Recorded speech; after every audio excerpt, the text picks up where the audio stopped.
യാ റബ്ബ്, മീനിങ്ങനെ അയിവലൊരു പോക്ക്. ഞാൻ എൻ്റെ ബാക്കിൽ 1 കിലോമീറ്റർ പാഞ്ഞു എന്നെ പിടിക്കാൻ വേണ്ടി നോക്കുമ്പോൾ ഒരായിലേക്ക് 100 രൂപ. നമ്മളെ അടുത്ത് വന്ന കാലത്തെ കുറിച്ചാണ് പറഞ്ഞത്. നമുക്ക് നമ്മളെ മക്കളോട് പറയാം, നമ്മളെ കാലത്തൊരു വിഷമം വന്നിരുന്നു, എൻ്റെ പേരാണ് കോവിഡ്. കിടാക്ക് കേൾക്കുമ്പോൾ പേടിക്കും. പക്ഷേ അല്ലേ, പരിശുദ്ധ ഖുർആനിൽ അല്ലാഹു പറയുന്നു, മോനെ റബ്ബിന്റെ പരീക്ഷണം വരാനുണ്ട്, മറക്കണ്ട. വലിയ ഭയം മനുഷ്യന്റെ മനസ്സിലേക്ക് വരാനുണ്ട്. അതുപോലെ വിശപ്പ് വരാനുണ്ട്. അതൊക്കെ പരീക്ഷണമാണ്.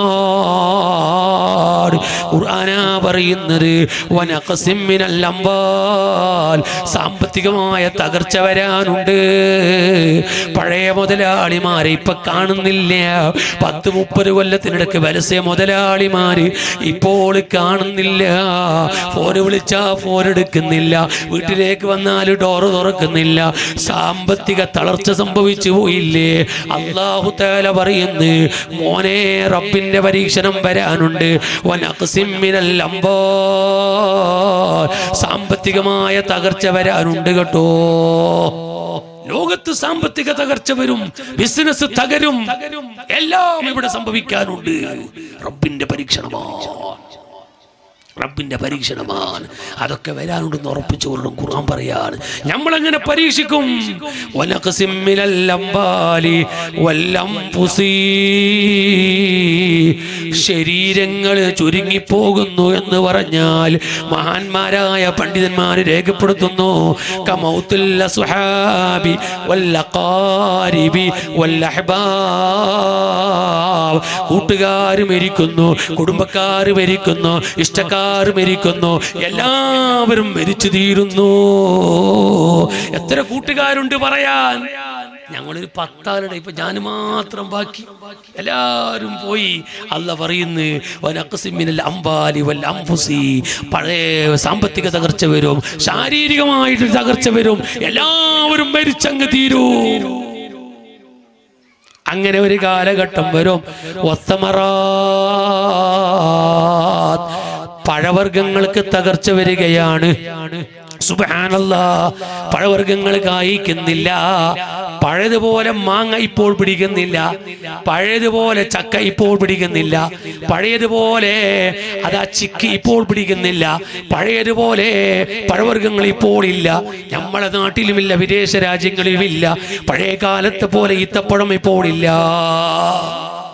അല്ലെ, മാങ്ങ മരം എത്രയാണ് മാങ്ങ പിടിച്ചിരുന്നത്. ആ സ്കൂളിൽ പോകുന്ന സമയത്തൊക്കെ എറിഞ്ഞ ആ കൊരണ്ടി, ചെരുപ്പ് ഓർമ്മ എന്നല്ലേ, മറ്റോന്റെ വെളുപ്പിൽ പോയിട്ട് എറിഞ്ഞ് ആ കഥയിൽ അള്ള പുറത്തു തരട്ടെ, നാമിയാക്കിയിട്ട് അള്ള പുറത്തു തരട്ടെ. എനിക്കടക്കം, നിങ്ങൾക്ക് മാത്രമല്ല, ഞാനും സ്കൂളിൽ പോയിനല്ലോ. ആ രംഗങ്ങൾ ഇന്ന് എവിടെയെങ്കിലും കാണുന്നുണ്ടോ? മാങ്ങ അങ്ങനെയൊക്കെ എറിയാൻ എവിടെയെങ്കിലും ഒറ്റപ്പെട്ട സ്ഥലത്ത് മാത്രം മാങ്ങ, ചക്ക, വളരെ ഒറ്റപ്പെട്ട സ്ഥലത്ത് മാത്രം ചക്കകള്. സുബ്ഹാനല്ലാഹ്, ഖുർആൻ പറയുന്നു, എല്ലാം ചുരുങ്ങുന്ന ഒരു സമയം വരൂ. അത് റബ്ബിന്റെ പരീക്ഷണമാണ്. അല്ലാഹു പറയുന്നു, നമ്മളങ്ങനെ പരീക്ഷിക്കുന്നവരാണ്. എന്നിട്ട് ഖുർആൻ എന്താണ് നീ പറയുന്നത്? വബശ്ശിരിസ് സ്വാബിരീൻ, സാമ്പത്തിക മാന്ദ്യം വരുമ്പോൾ, സാമ്പത്തിക തകർച്ച വരുമ്പോൾ, ബിസിനസ് തകരുമ്പോൾ, പഴവർഗ്ഗങ്ങൾ കുറയുമ്പോൾ, അതുപോലെ പല നിലക്കും മതാ പരീക്ഷണം വരുമ്പോൾ, ഒരു ഭാഗത്ത് പട്ടിണി വരുമ്പോൾ, ഒരു ഭാഗത്ത് രോഗം വരുമ്പോൾ, അല്ലാഹുവിന്റെ ഖുർആൻ പ്രഖ്യാപിക്കുന്നു, വബശ്ശിരിസ് സ്വാബിരീൻ, ക്ഷമിക്കുന്നവരോട് സന്തോഷ വാർത്ത അറിയിക്കണേ നബിയേ. ക്ഷമയുള്ളവരോട് സന്തോഷ വാർത്ത അറിയിക്കണേ നബിയേ. അപ്പൊ ഈ പറഞ്ഞ വാക്കിന്റെ അർത്ഥം എന്താണ്? ഏത് മുസീബത്ത് വന്നാലും നാം ചിന്തിക്കേണ്ടത് എന്താണ്? അതേ, അല്ലാഹു തന്നതാണ്, റബ്ബിന്റെ പരീക്ഷണമാണ്. മുഅ്മിനീങ്ങളെ, സബറുണ്ടാകണോ, അതിൽ ക്ഷമ ഉണ്ടാകണോ. ക്ഷമയുള്ള മുഅ്മിനീങ്ങളോട് സന്തോഷ വാർത്ത അറിയിക്കണേ. എന്താണ് സന്തോഷ വാർത്ത? അസ്സബ്റു സവാബുഹു അൽ ജന്ന, മുഹമ്മദുർ റസൂലുള്ളാഹി. ക്ഷമയുടെ പ്രതിഫലം സ്വർഗ്ഗമാണ്. സന്തോഷമില്ലാതിരിക്കോ? ക്ഷമയുടെ പ്രതിഫലം സ്വർഗമാണ്. സ്വർഗം ലഭിക്കണ്ടേ? ക്ഷമ വേണം. അതുകൊണ്ടാണ് നബി സല്ലല്ലാഹു അലൈഹി വസല്ലം പറഞ്ഞു, അസ്സബ്റു നിസ്ഫുൽ ഈമാൻ, ഈമാനിന്റെ പകുതിയാണ് സബർ എന്ന് പറയുന്നത്. എന്ന് പറഞ്ഞാൽ അർത്ഥം എന്താ? സബർ ഇല്ലേ ഈമാൻ ഉണ്ടാവൂല, സബർ ഇല്ലേ ഈമാൻ ഉണ്ടാവൂല. സബറുണ്ടോ ഈമാൻ ഉണ്ടാകും. എന്തേ? ഏത് പരീക്ഷണം വരുമ്പോഴും എനിക്ക് ഒരേ ഒരു ചിന്ത, റബ്ബ് തന്നതല്ലേ, റബ്ബ് തന്നതല്ലേ. ആ റബ്ബിലേക്ക് ക്ഷമിക്കലല്ലാതെ ഒരു വഴിയും ഇല്ല. നിങ്ങൾ നോക്കൂ, ഇന്നലെ രാത്രി ഞാൻ എൻ്റെ പെരളിൽ നിന്ന് അങ്ങ് സുല്യത്തേക്ക് പോയി. രാത്രി ഇതും കഴിഞ്ഞ് ഞാൻ എൻ്റെ വീട്ടിലേക്ക് എത്തുമ്പോൾ 12 മണി. വീട്ടിൽ നിന്ന് ഞാൻ ഇറങ്ങി നേരെ രാവിലെ പള്ളി പെരളത്തേക്ക് പോകുമ്പോൾ പെരള ടൗണിലാകെ കത്തിച്ചാമ്പലായിട്ടുണ്ട്. പെരള ടൗണ് ഒരു 7ഓളം വരുന്ന കട കത്തിച്ചാമ്പലായി, ഒന്നുമില്ല.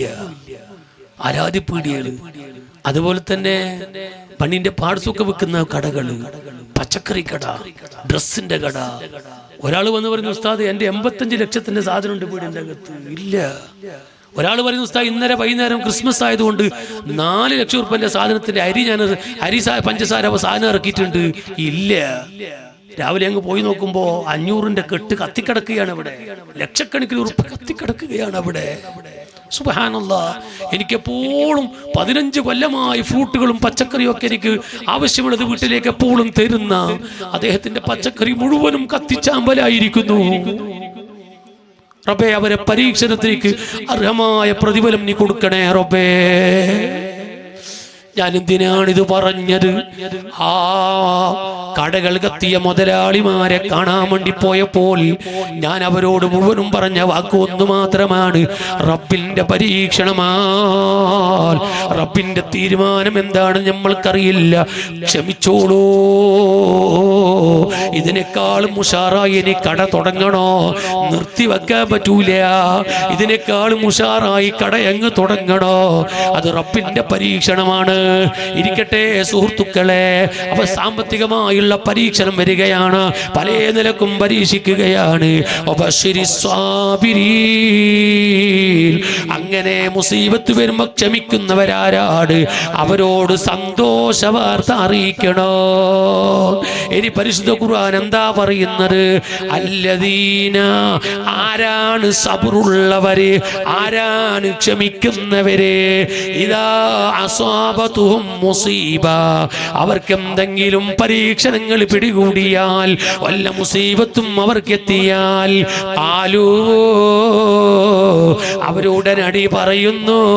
അള്ളാന്റെ ഖുർആൻ പഠിപ്പിക്കുകയാണ്. മുസീബത്തുണ്ടായാൽ ഉടനടി പറയുന്നു, ഇന്നാ ലില്ലാഹി വ ഇന്നാ ഇലൈഹി റാജിഊൻ. മുസീബത്തുണ്ടായ ക്ഷമിക്കണം. ക്ഷമയുള്ളവരാരാണ്? ക്ഷമയുള്ളവർ പറയും, ഇന്നാ ലില്ലാഹി വ ഇന്നാ ഇലൈഹി റാജിഊൻ. ഇപ്പോൾ അവിടെ ഒരാൾ മരിച്ചു എന്ന വാർത്ത നമുക്ക് കേട്ടു. എല്ലാവരും പറഞ്ഞു, ഇന്നാ ലില്ലാഹി വ ഇന്നാ ഇലൈഹി റാജിഊൻ. ഇന്നാ ലില്ലാഹ്, ഞങ്ങളൊക്കെ അല്ലാഹുവിനുള്ളതാണ്. വ ഇന്നാ ഇലൈഹി റാജിഊൻ, ഞങ്ങൾ അവനിലേക്ക് മടങ്ങാനുള്ളതാണ്. അവനിലേക്കാണ് മടക്കം. അതാണ് സബറുള്ളവർ പറയേണ്ട വാക്കതാ. എന്ത് മുസീബത്ത് കേട്ടാലും പറയണം, ഇന്നാ ലില്ലാഹി വ ഇന്നാ ഇലൈഹി റാജിഊൻ. ഞാനിപ്പോൾ പെർളയിൽ തീ പിടിച്ച കാര്യം പറഞ്ഞപ്പോൾ 1-2 ആൾ ചൂണ്ടാനെങ്കിൽ ഞാൻ കണ്ടു ഇവിടെ സ്റ്റേജിൽ. ഇന്നാ ലില്ലാഹി വ ഇന്നാ ഇലൈഹി റാജിഊൻ. നിങ്ങളാരും ചൂണ്ടായിരുന്നത് കണ്ടിട്ടില്ല. ഞാൻ മുസീബത്തല്ലേ പറഞ്ഞത്? അത് ഉസ്താദേ മെരിച്ചങ്ങ് ചെല്ലേണ്ട ദിക്റല്ലേ? ശരി, മെരിച്ചങ്ങ് ചെല്ലേണ്ട ദിക്റല്ലേ? നബി സല്ലല്ലാഹു അലൈഹി വസല്ലം തങ്ങള് ആയിഷ ഉമ്മാന്റെ വീട്ടിലേക്ക് വരുന്നു. ആയിഷ ഉമ്മാന്റെ വീട്ടിൽ വന്നപ്പോൾ ചെറിയൊരു വിളക്ക് അവിടെ കത്തുന്നുണ്ട്. സുബ്ഹാനല്ലാഹ്. ഹബീബ് തങ്ങൾ ആ വീട്ടിൽ കയറിയപ്പോൾ ആ വിളക്കങ്ങ് കെട്ടു. ഉടനടി നബി സല്ലല്ലാഹു അലൈഹി വസല്ലം തങ്ങൾ പറഞ്ഞു, ഇന്നാ ലില്ലാഹി വ ഇന്നാ ഇലൈഹി റാജിഊൻ. അപ്പൊ ആയിഷ ഉമ്മ ചോദിക്കുകയാണ്, അല്ല വിളക്ക് കെട്ടെങ്കിലും ഇത് പറയണോ? വിളക്ക് കെട്ടാലും പറയണോ? അപ്പൊ മുത്തബിന്റെ ചോദ്യം, അല്ല ആയിഷു, ഇതൊരു മുസീബത്തല്ലേ? ഇതൊരു മുസീബത്ത് തന്നെയല്ലേ കത്തുന്ന വിളക്ക് കെടാന്ന് പറഞ്ഞാല്? ഞങ്ങൾ പത്രം വായിച്ചുകൊണ്ടിരിക്കുമ്പോ, ഖുർആൻ ഓതിക്കൊണ്ടിരിക്കുമ്പോ, അല്ലെങ്കിൽ മറ്റെന്തോ വായിച്ചുകൊണ്ടിരിക്കുമ്പോ പെട്ടെന്ന് കരണ്ട് പോയി, പറയാനില്ല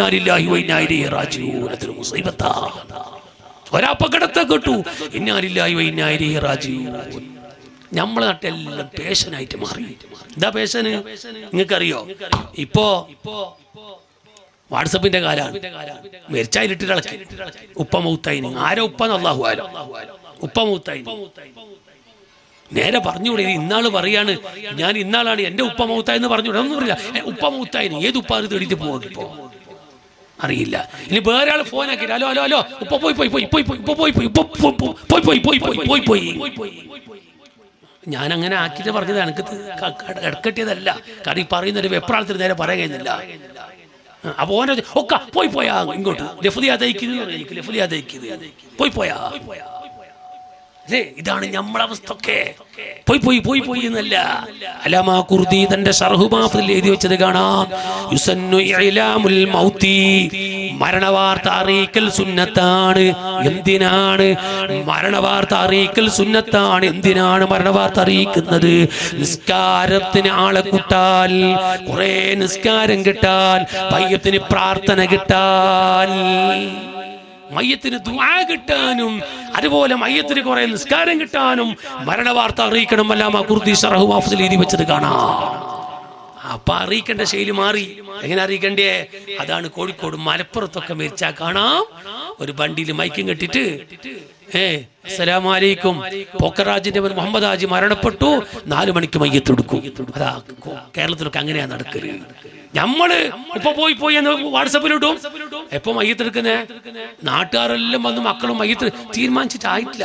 ഒരുത്തം ദുബൈന്ന് വരാനുണ്ട്, ഒരുത്തം മസ്കത്ത് വരാനുണ്ട്. നമ്മൾ തീരുമാനിച്ചിട്ടായിട്ടില്ല. നമ്മളെ നാട്ട അവസ്ഥ നിങ്ങൾക്ക് അറിയോ? മയ്യത്തുണ്ടാൻ ആളില്ല, മയ്യത്ത് നിസ്കരിക്കാൻ പള്ളിയിൽ ആളില്ല. എന്താ ഇല്ലാത്തത്? അതൊക്കെ വന്നിട്ട് പോയി. കാരണം പോയി പോയല്ലേ പറഞ്ഞു. ബന്ധെല്ലാം പോയല്ലേ, ബന്ധതെല്ലാം പോയല്ലേ. ഇത് പറ്റൂല. മരണവാർത്ത ശരിക്കും വർത്തിക്കണം. മരിച്ച ഉടനെ തീരുമാനം എടുക്കണം. ഇതാ പാപ്പ മരിച്ചിട്ടുണ്ട്, 5 മണിക്ക് മയ്യത്തെടുക്കുക, എല്ലാവരും പള്ളിയിലേക്ക് എത്തുക, അല്ലെങ്കിൽ വീട്ടിലേക്ക് എത്താം. അങ്ങനെ മരണവാർത്ത അറിയിക്കണം. അതുപോട്ടെ, അങ്ങനെ മരണവാർത്ത കേട്ടാൽ എന്താ പറയേണ്ടത്? ഇന്നാ ലില്ലാഹി വ ഇന്നാ ഇലൈഹി റാജിഊൻ. ഞങ്ങൾ അല്ലാഹുവിനുള്ളതാണ്, അവനിലേക്കാണ് മടക്കോ എന്ന ദിക്ർ ചൊല്ലുന്നവര് അവരാണ് സ്വാബിരീങ്ങള്. ഖുർആൻ പറയുന്നു, മുസീബത്തെത്തിയാൽ ദിക്ർ ചൊല്ലണോ. എത്ര അതിനെക്കുറിച്ച് എത്ര പറയാനുണ്ട്, തീർന്നില്ല. ഉമ്മു സലമ റളിയല്ലാഹു അൻഹ പറയാൻ, എന്റെ ഭർത്താവ് അബൂ സലമ മരിച്ചപ്പോൾ ഞാൻ ആ ദിക്റങ്ങ് ചൊല്ലി, ഇന്നാ ലില്ലാഹി വ ഇന്നാ ഇലൈഹി റാജിഊൻ ചൊല്ലി. ഉമ്മു സലമ പറയാണ്, റസൂലുള്ളാഹി തങ്ങൾ പറഞ്ഞിട്ടുണ്ട്, ഒരാൾ ആ ദിക്ർ ചൊല്ലിയാൽ ആ മുസീബത്തിനേക്കാളും ഖൈറായത് ഓർക്ക് കിട്ടൂ എന്ന് റസൂലുള്ളാഹി പറഞ്ഞിട്ടുണ്ട്. ഉമ്മു സലമ ചിന്തിക്കുകയാണ്, ഞാൻ ആ ദിക്ർ ചൊല്ലിയല്ലോ, റസൂലുള്ളാഹി പറഞ്ഞല്ലോ ആ മയ്യത്തിനേക്കാൾ ഖൈറായത് കിട്ടും. എന്റെ ഭർത്താവിനേക്കാൾ ഖൈറായത് മുത്തുനബി അല്ലാതെ വേറെ ആരും ഇല്ലല്ലോ. എന്റെ ഭർത്താവിനേക്കാൾ ഖൈറായത് മുത്തുനബി അല്ലാതെ വേറെ ആരും ഇല്ലല്ലോ. ഉമ്മു സലമ ഇങ്ങനെ ചിന്തിക്കുക. അതാ മാസങ്ങൾ കഴിയുമ്പോ റസൂലുള്ളാഹി ഉമ്മു സലമാനെ കല്യാണം കഴിക്കുകയാണ്, മംഗലം കഴിക്കുകയാണ്. സുബ്ഹാനല്ലാഹ്. ദിക്ർ ചൊല്ലിയാൽ അതിനേക്കാളും ഖൈറായ ഒരു വഴി അല്ലാഹു തആല കാണിച്ചു തരൂ. എന്ത് വേണം? എല്ലാം റബ്ബിലേക്ക് മനസ്സ് തിരിക്കണോ. മുസീബത്തെത്തിയാൽ ക്ഷമയുള്ളവരാകണം. ഇന്നാ ലില്ലാഹി വ ഇന്നാ ഇലൈഹി റാജിഊൻ. അങ്ങനെ ക്ഷമിച്ചുകൊണ്ട് ദിക്റും ചൊല്ലുന്ന മുഅ്മിനീങ്ങൾ, ഉലൈക അലൈഹിം സ്വലവാതും മിർ റബ്ബിഹിം. ആരാണ് ആ സ്വാബിരീങ്ങൾ? മരണവാർത്ത കേട്ടാൽ ഇന്നാ ലില്ലാഹി പറയുന്നവര്, എന്നിട്ട് ക്ഷമിക്കുന്നവര് അവരാകുന്നത്. അലൈഹിം സ്വലവാതും മിർ റബ്ബിഹിം. അവർക്ക് അവരുടെ റബ്ബിന്റെ വക്കിൽ നിന്ന് പാപമോചനമുണ്ട് കേട്ടോ. അല്ലാഹ് പാവങ്ങളെ പൊറുക്കുകയാണ്. വറഹ്മ, അല്ലാഹ് അവർക്ക് വലിയ കരുണ ചെയ്യുകയാണ്. അല്ലാഹുവിന്റെ പാപമോചനം ലഭിക്കണോ, അല്ലാഹുവിന്റെ റഹ്മത്ത് ലഭിക്കണോ, സബറ് വരുമ്പോ ക്ഷമിക്കണോ, റബ്ബിലേക്ക് മനസ്സ് തിരിക്കണോ. വെപ്രാളപ്പെടുകയല്ല വേണ്ടത്, പൊരുതേട് കാണിക്കലല്ല വേണ്ടത്, ക്ഷമയില്ലാതെ തുള്ളിച്ചാടലല്ല വേണ്ടത്. ഓ പ്രിയപ്പെട്ട സഹോദരിമാരെ, ഞാൻ ഓർമ്മപ്പെടുത്തുന്നു, ഏത് മുസീബത്തല്ല തന്നാലും ക്ഷമ വേണേ, ക്ഷമ കൈമുതലാക്കണേ, സബറോടെ ജീവിക്കണേ. ഞാൻ എൻ്റെ ഉമ്മമാരോട് പറയട്ടെ ഒരു കാര്യം കൂടി, ഈ ആയത്തിൽ ഒരു കാര്യം കൂടി പറയട്ടെ. ഭർത്താവിൻ്റെ ശല്യമുണ്ടാകുമ്പോ, ഭർത്താവിൻ്റെ ഇടങ്ങേറുണ്ടാകുമ്പോ ക്ഷമിക്കുന്ന ഉമ്മമാര് വേണം കേട്ടോ. പരസ്പരം കത്തിയെടുക്കുന്ന ഉമ്മയാകാൻ പാടില്ല, കത്തിയെടുക്കുന്ന ഭർത്താവാകാൻ പാടില്ല, പരസ്പരം കുഴപ്പമുണ്ടാക്കുന്നവരാകാൻ പാടില്ല. രണ്ടുപേരും പ്രശ്നമുണ്ടാകുമ്പോ സബറോടെ നല്ല നിലക്ക് ജീവിക്കണേ. ആരാണ് ഭർത്താവിൻ്റെ ഭർത്താവിൻ്റെ വിഷമങ്ങൾ സഹിച്ച് സബറെടുക്കുന്ന പെണ്ണാരാണ്? ആ പെണ്ണ് നാളെ പാരത്രിക ലോകത്തെത്തിയാൽ ഭർത്താവിൻ്റെ ഇടങ്ങേറികളെ സബറാക്കി ജീവിക്കുന്ന പെണ്ണ്, ആ പെണ്ണ് നാളെ സ്വർഗത്തിലെത്തിയാൽ ആ പെണ്ണ് നാളെ ആസിയ ഉമ്മാന്റെ കൂടെ സ്വർഗത്തിലാണ് കേട്ടോ. ഇബ്നു ഹജറുൽ ഹൈതമി തങ്ങള് ആ ഹദീസ് രേഖപ്പെടുത്തുന്നത് കാണാം.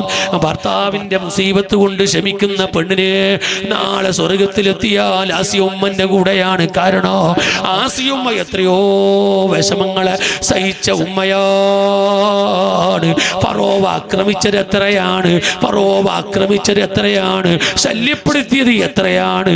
അല്ലാ മഹാന്മാര് രേഖപ്പെടുത്തുന്നു, ഭർത്താവിന്റെ ശല്യങ്ങൾ സഹിക്കുന്ന സബറാക്കുന്ന പെണ്ണ് നാളെ മഹ്ശറക്കെത്തിയാൽ അസ്മാ ബീവിന്റെ കൂടെയാണ്, അസ്മാ ബീവിന്റെ കൂടെയാണ്. ലോകത്ത് കഴിഞ്ഞു പോയ എത്ര വലിയ വലിയ മഹതിമാരുണ്ട്, അവരെ കൂടൊക്കെ സ്വർഗത്തിൽ കിടക്കാൻ ആഗ്രഹിക്കുന്നവര് ഉമ്മമാരെ വിഷമം വരുമ്പോ സഹിക്കുന്നവരാകണേ. ഉലൈക അലൈഹിം സ്വലവാതും മിർ റബ്ബിഹിം. വിഷമം വരുമ്പോ സഹിക്കുന്നവര്, ക്ഷമിക്കുന്നവര്, അവർക്ക് റബ്ബിന്റെ പാപമോചനമുണ്ട്. അല്ലാഹ് അവർക്ക് പുറത്തു കൊടുക്കുകയാണ്. അല്ലാഹു വല്ലാതെ കാരുണ്യം ചെയ്യുന്നവരാണ്. ഉലൈക ഹുമുൽ മുഹ്തദൂൻ. ഈമാനുള്ള മനുഷ്യ, വിഷമം വരുന്ന സമയത്ത് സബറെടുക്കുന്നവരാരാണ്, ക്ഷമിക്കുന്നവരാരാണ്? അവരാണ് നേരായ മാർഗത്തിലുള്ളവര്, അവരാണ് ഹിദായത്ത് സിദ്ധിച്ചവര്, അവരാണ് നേരായ മാർഗത്തില്. ഓ സുഹൃത്തുക്കളെ, നേരായ മാർഗത്തിൽ ജീവിക്കണോ, അല്ലാഹു പൊരുത്തപ്പെട്ട ഹിദായത്തിന്റെ വഴിയിലേക്ക് കടക്കണോ? ഈമാനുള്ളവർ സബറുള്ളവരാകണോ, ക്ഷമയുള്ളവരാകണോ? പറയട്ടെ, എന്തെങ്കിലും പ്രശ്നം വരുമ്പോ, ബിസിനസ് തകരുമ്പോ, കുടുംബത്തിന്റെ പ്രശ്നം വരുമ്പോ, അല്ലെങ്കിൽ രോഗം വരുമ്പോ, പറ്റൂല, ഞാനൊന്ന് ആത്മഹത്യ ചെയ്യട്ടെ എന്ന് ചിന്തിക്കുന്നുണ്ട് എങ്കിൽ ചോദിക്കട്ടെ, അവനെ പോലോത്തെ ഹംക്ക് ലോകത്ത് വരാരാണ്? അവനെ പോലോത്തൊരു വിഡ്ഢി ലോകത്ത് വരാരാണ്? ചോദിക്കട്ടെ മുസ്ലിമീങ്ങളെ, ചോദിക്കട്ടെ ഉമ്മമാരെ, ആത്മഹത്യ പരിഹാരമാണോ? ഏതെങ്കിലും ഒരു പ്രശ്നം വരുമ്പോ, ഏതെങ്കിലും ഒരു ബേജാറ് വരുമ്പോ, ഞാനൊന്ന് കഴുത്തിൽ വള്ളിയിടട്ടെ, ഞാനൊന്ന് വിഷം കുടിക്കട്ടെ, ഞാനൊന്ന് വെള്ളത്തിൽ തുള്ളട്ടെ, അല്ലെങ്കിൽ കഴുത്തിൽ കയറിട്ടി മുറുക്കി ചാകട്ടെ എന്ന് ചിന്തിക്കുന്നവര് ചോദിക്കട്ടെ, ഈ ആത്മഹത്യ പ്രശ്നത്തിന്റെ പരിഹാരമാണോ?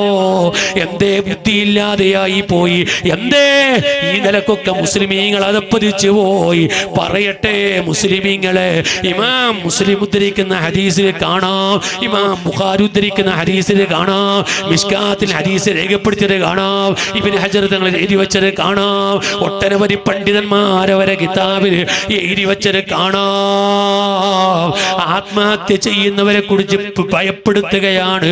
പ്രിയപ്പെട്ട സുഹൃത്തുക്കളെ, എന്തെങ്കിലും ഈ ദുനിയാവിന്റെ ചില വേജാറുകൾ വരുമ്പോ അതിനെ സബറെടുക്കാതെ, അതിനെ ക്ഷമിപ്പിക്കാതെ, അതിനെ തരണം ചെയ്യാനുള്ള കൽപ്പില്ലാതെ, ഞാനൊന്ന് ജീവനൊടുക്കട്ടെ എന്ന് ചിന്തിക്കുന്ന ചെയ്യുന്നവര് അവരോട് ഇസ്ലാം പറയുന്ന വാക്കെന്താണ്?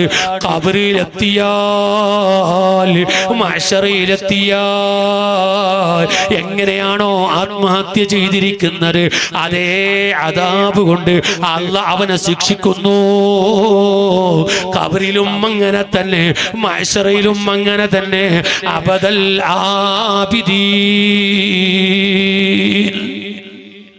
എന്നും കാലകാലം അവർ അങ്ങനെ തന്നെയാണ്. കാലകാലം അങ്ങനെ തന്നെയാ.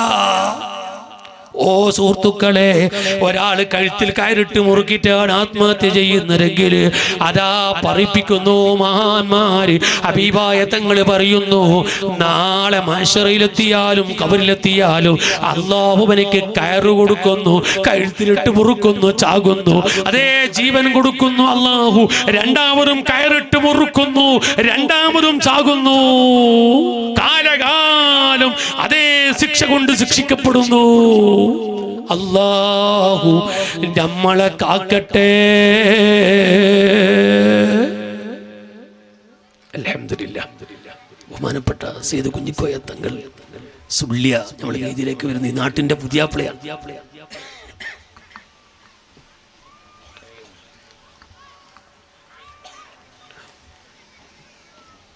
അൽഹംദുലില്ലാഹ്.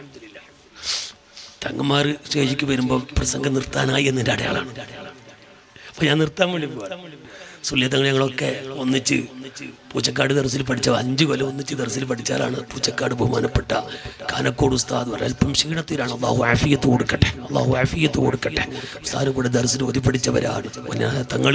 അള്ളാഹു തആല ആഫിയത്തും സന്തോഷം കൊടുക്കട്ടെ. പ്രിയപ്പെട്ട സുഹൃത്തുക്കളെ, നീട്ടി സംസാരിക്കുകയല്ല. അപ്പോൾ ഞാൻ പറഞ്ഞു വന്നത് ആത്മഹത്യ പരിഹാരമല്ല. ഏത് പ്രശ്നം വരുമ്പോഴും ആത്മഹത്യ ചെയ്യാമെന്ന് ചിന്തിക്കുന്നുണ്ട്, അത് പരിഹാരമല്ല. അതാ കുടുംബത്തിന് തന്നെ നശിപ്പിക്കലാണ്. എന്നാൽ നിങ്ങൾ നോക്കൂ, തീർന്നില്ല. നബി സല്ലല്ലാഹു അലൈഹി വസല്ലം മരങ്ങൾ പറയുന്നു, എങ്ങനെയാണോ ആത്മഹത്യ ചെയ്തത് അതേ ശിക്ഷ കൊണ്ട് അവനെ ഖബറിലും മഹ്ശറയിലും ശിക്ഷിക്കപ്പെടുന്നു. വിഷം കുടിച്ചിട്ടാണ് എങ്കിൽ റബ്ബവന്റെ കയ്യിൽ വിഷം കൊടുക്കുന്നു, അവൻ കുടിക്കുന്നു, ചാകുന്നു, അയാത്താകുന്നു, വീണ്ടും കുടിക്കുന്നു, ചാകുന്നു. ഖബറിൽ അങ്ങനെ തന്നെ, മഹ്ശറിൽ അങ്ങനെ തന്നെ. വെള്ളത്തിൽ ചാടിയിട്ടാണ് അങ്ങനെ തന്നെ ശിക്ഷിക്കപ്പെടുന്നു. വലിയ മതിലിന്റെ മുകളിൽ താഴോട്ട് തുള്ളിയിട്ടാണോ ഖബറിലും അതേ അവസ്ഥ അല്ലാഹു ഉണ്ടാക്കുന്നു. കാലകാലം അല്ലാഹു അവനിക്ക് അതേ ശിക്ഷ കൊടുക്കുന്നു. ഖബറിലും അങ്ങനെ തന്നെ, മഹ്ശറിലും അങ്ങനെ തന്നെ. അബദൽ ആബിദീൻ എന്നെന്നും അങ്ങനെ തന്നെയാണ്. എന്നാൽ നിങ്ങൾ നോക്കൂ, ബഹുമാനപ്പെട്ട ഹാഫിദ് ഇബ്നു ഹജർ അൽ അസ്ഖലാനി തങ്ങൾ 3 ലക്ഷം ഹദീസ് മനപ്പാഠമാക്കിയ മഹാനാണ്. ബുഖാരിക്ക് ശർഹ് എഴുതിയ മഹാനാണ്. ബഹുമാനപ്പെട്ടവർ ഹദീസ് വിശദീകരിച്ചുകൊണ്ട് ഫത്ഹുൽ ബാരിയിൽ എഴുതി വെച്ചത് കാണാം. കാലകാലം ഇത് ശിക്ഷ എന്ന് പറഞ്ഞാൽ ഖബറിൽ അങ്ങനെ തന്നെ, മഹ്ശറയിൽ റബ്ബിന്റെ ഹിസാബിലേക്ക് എത്തുന്നത് വരെ അങ്ങനെ തന്നെയാ. റബ്ബിന്റെ ഹിസാബിലേക്ക് എത്തിയപ്പോൾ അള്ളാഹുവിന്റെ വിചാരണക്ക് മുമ്പിൽ അല്ലാഹു തആല വിചാരണ ചെയ്യുമ്പോൾ ചിലപ്പോൾ അല്ലാഹു തആല പുറത്തു കൊടുത്തേക്കാം. യഗ്ഫിറു ലിമൻ യശാ, അല്ലാഹു ചിലവർക്ക് പുറത്തു കൊടുത്തേക്കാം. വയുഅദ്ദിബു മൻ യശാ, ചിലവരെ അല്ലാഹു ശിക്ഷിച്ചേക്കാം. ഒരു പക്ഷേ അല്ലാഹു തആല വീണ്ടും അതേ അദാബിലേക്ക് മടക്കിയേക്കാം. അല്ലെങ്കിൽ അല്ലാഹു തആല ഒരു പക്ഷെ അവർക്ക് പുറത്തു കൊടുത്തേക്കാം. അപ്പൊ അബദൽ ആബിദീൻ എന്ന് പറഞ്ഞ അർത്ഥം എന്താണ്? റബ്ബിന്റെ ഹിസാബിന്റെ സമയം വരെ ഒരേ ശിക്ഷ.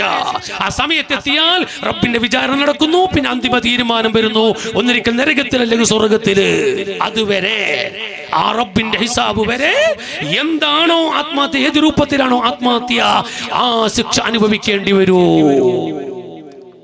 എന്നാൽ നിങ്ങൾ നോക്കൂ സുഹൃത്തുക്കളെ, ആത്മഹത്യ ചെയ്തവര് കാഫിറാകുമോ? ഇല്ല. ആത്മഹത്യ ചെയ്തവർ ഇസ്ലാമിൽ നിന്ന് പുറത്തു പോവില്ല. അതുകൊണ്ടല്ലേ മഹാന്മാർ എഴുതി വച്ചത് കാണാം. അരേ ഇമാം റാസി തങ്ങൾ തഫ്സീർ ഒരു സ്ഥലത്ത് എഴുതി വെച്ചിട്ടുണ്ട്.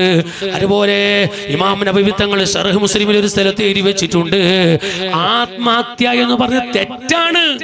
ആ തെറ്റൊരാൾ ചെയ്താൽ ചെയ്ത് തെറ്റാണ് എന്നല്ലാണ്ട് ഇസ്ലാം എന്ന് പുറത്തു പോവില്ല. ഇനിയോ അവിടെ ഇസ്ലാമെന്ന് പുറത്തു പോകുന്നൊരു കോലുണ്ടത് എങ്ങനെ തെറ്റിനെ നിഷേധിച്ചുകൊണ്ട് ഇൻകാർ ചെയ്തുകൊണ്ട് അല്ലെങ്കിൽ അതിനെ പരിഹസിച്ചുകൊണ്ട് എന്ത് കള്ളുപിടിയടാ എന്തടാ ആരിക്കടാ ഹറാമിനെ പരിഹസിച്ചാണ് കള്ളുപിടിക്കുന്നതെങ്കിൽ ഇസ്ലാം എന്ന് പുറത്താ. എന്തുകൊണ്ട്? അള്ളാഹിന്റെ നിയമത്തിന് പരിഹസിക്കുകയാണ്. അതുപോലെ എന്ത് ആത്മഹത്യയുടെ ആദരം പോട്ടടി എന്ത് ശിക്ഷട എന്ന് പരിഹസിച്ചുകൊണ്ടാണ് ആത്മഹത്യ ചെയ്യുന്നതെങ്കിൽ അവൻ ഇസ്ലാം എന്ന് പുറത്താ. അതല്ല, തെറ്റ് സംഭവിച്ചു പോയി, തെറ്റാണെന്ന് അറിയലോട് കൂടെയാണ് അവൻ ചെയ്യുന്നത്. തെറ്റ് നിഷേധിച്ചുകൊണ്ടല്ല ചെയ്യുന്നത്, എന്നാൽ ചെയ്തത് തെറ്റാ, ആത്മഹത്യ തെറ്റാ. തെറ്റ് ചെയ്താൽ ഇസ്ലാം എന്ന് പുറത്തു പോവോ? തെറ്റ് ചെയ്താൽ ഇസ്ലാം എന്ന് പുറത്തു പോകുന്നത് മുഅ്തസിലത്തിന്റെ വാദമാണ്, അഹ്ലുസുന്നയുടെ വാദമല്ല. അത് ശറഉൽ അഖായിദ് വിശദീകരിച്ചത് കാണാം, അത് മുഅ്തസിലത്തിന്റെ വാദമാണ്. അതുകൊണ്ട് തന്നെ അതാ ഞാൻ പറഞ്ഞത്, തെറ്റിന്റെ ശിക്ഷയുണ്ട്. ശിക്ഷ അതേ ഹിസാബിന്റെ സമയം വരെ എങ്ങനെയാണോ അവൻ ആത്മഹത്യ ചെയ്തത് അതേ രൂപത്തിൽ ശിക്ഷിക്കപ്പെടൂ. പക്ഷേ തെറ്റ് ചെയ്ത കാരണം ഇസ്ലാം ഒന്ന് പുറത്തു പോകൂല. അതുകൊണ്ട് തന്നെ ഹിസാബിന്റെ സമയം എത്തുന്നവരെ ആ ശിക്ഷയുണ്ട് എങ്കിൽ ഹിസാബിന്റെ സമയത്ത് ഒരു പക്ഷേ അള്ളാഹു പുറത്തേക്കാം, അള്ളാഹു മാഫ് ചെയ്തേക്കാം, അല്ലെങ്കിൽ അല്ല വീണ്ടും ശിക്ഷിച്ചേക്കാം. എല്ലാം റബ്ബിന്റെ കയ്യിലാണ്. പറയട്ടെ സുഹൃത്തുക്കളെ, അപ്പൊ ആത്മഹത്യ ചെയ്തവർ ഇസ്ലാം എന്ന് പുറത്തല്ല. അതുകൊണ്ട് തന്നെ അങ്ങനെ ചെയ്താലോ അവരെ കുളിപ്പിക്കണോ, അവരെ കഫൻ ചെയ്യണോ, അവർക്ക് നിസ്കരിക്കണോ, മുസ്ലിമീങ്ങളെ ഖബർസ്ഥാനിൽ ഖബറടക്കണോ, മറ്റെല്ലാ കർമ്മങ്ങളും ചെയ്യണോ? കാരണം ചെയ്തതൊരു തെറ്റാണ്. തെറ്റിന്റെ ശിക്ഷ കഠോരമാണ്. പക്ഷെ അതുകൊണ്ട് ഇസ്ലാം എന്ന് പുറത്തല്ല, ഇസ്ലാം എന്ന് പുറത്തല്ല. ഇമാം നബവി റളിയല്ലാഹു അൻഹുവിന്റെ ശർഹുൽ മുഅദ്ദിബിൽ കാണാം ഒരു വിശദീകരണം. എന്താണ്?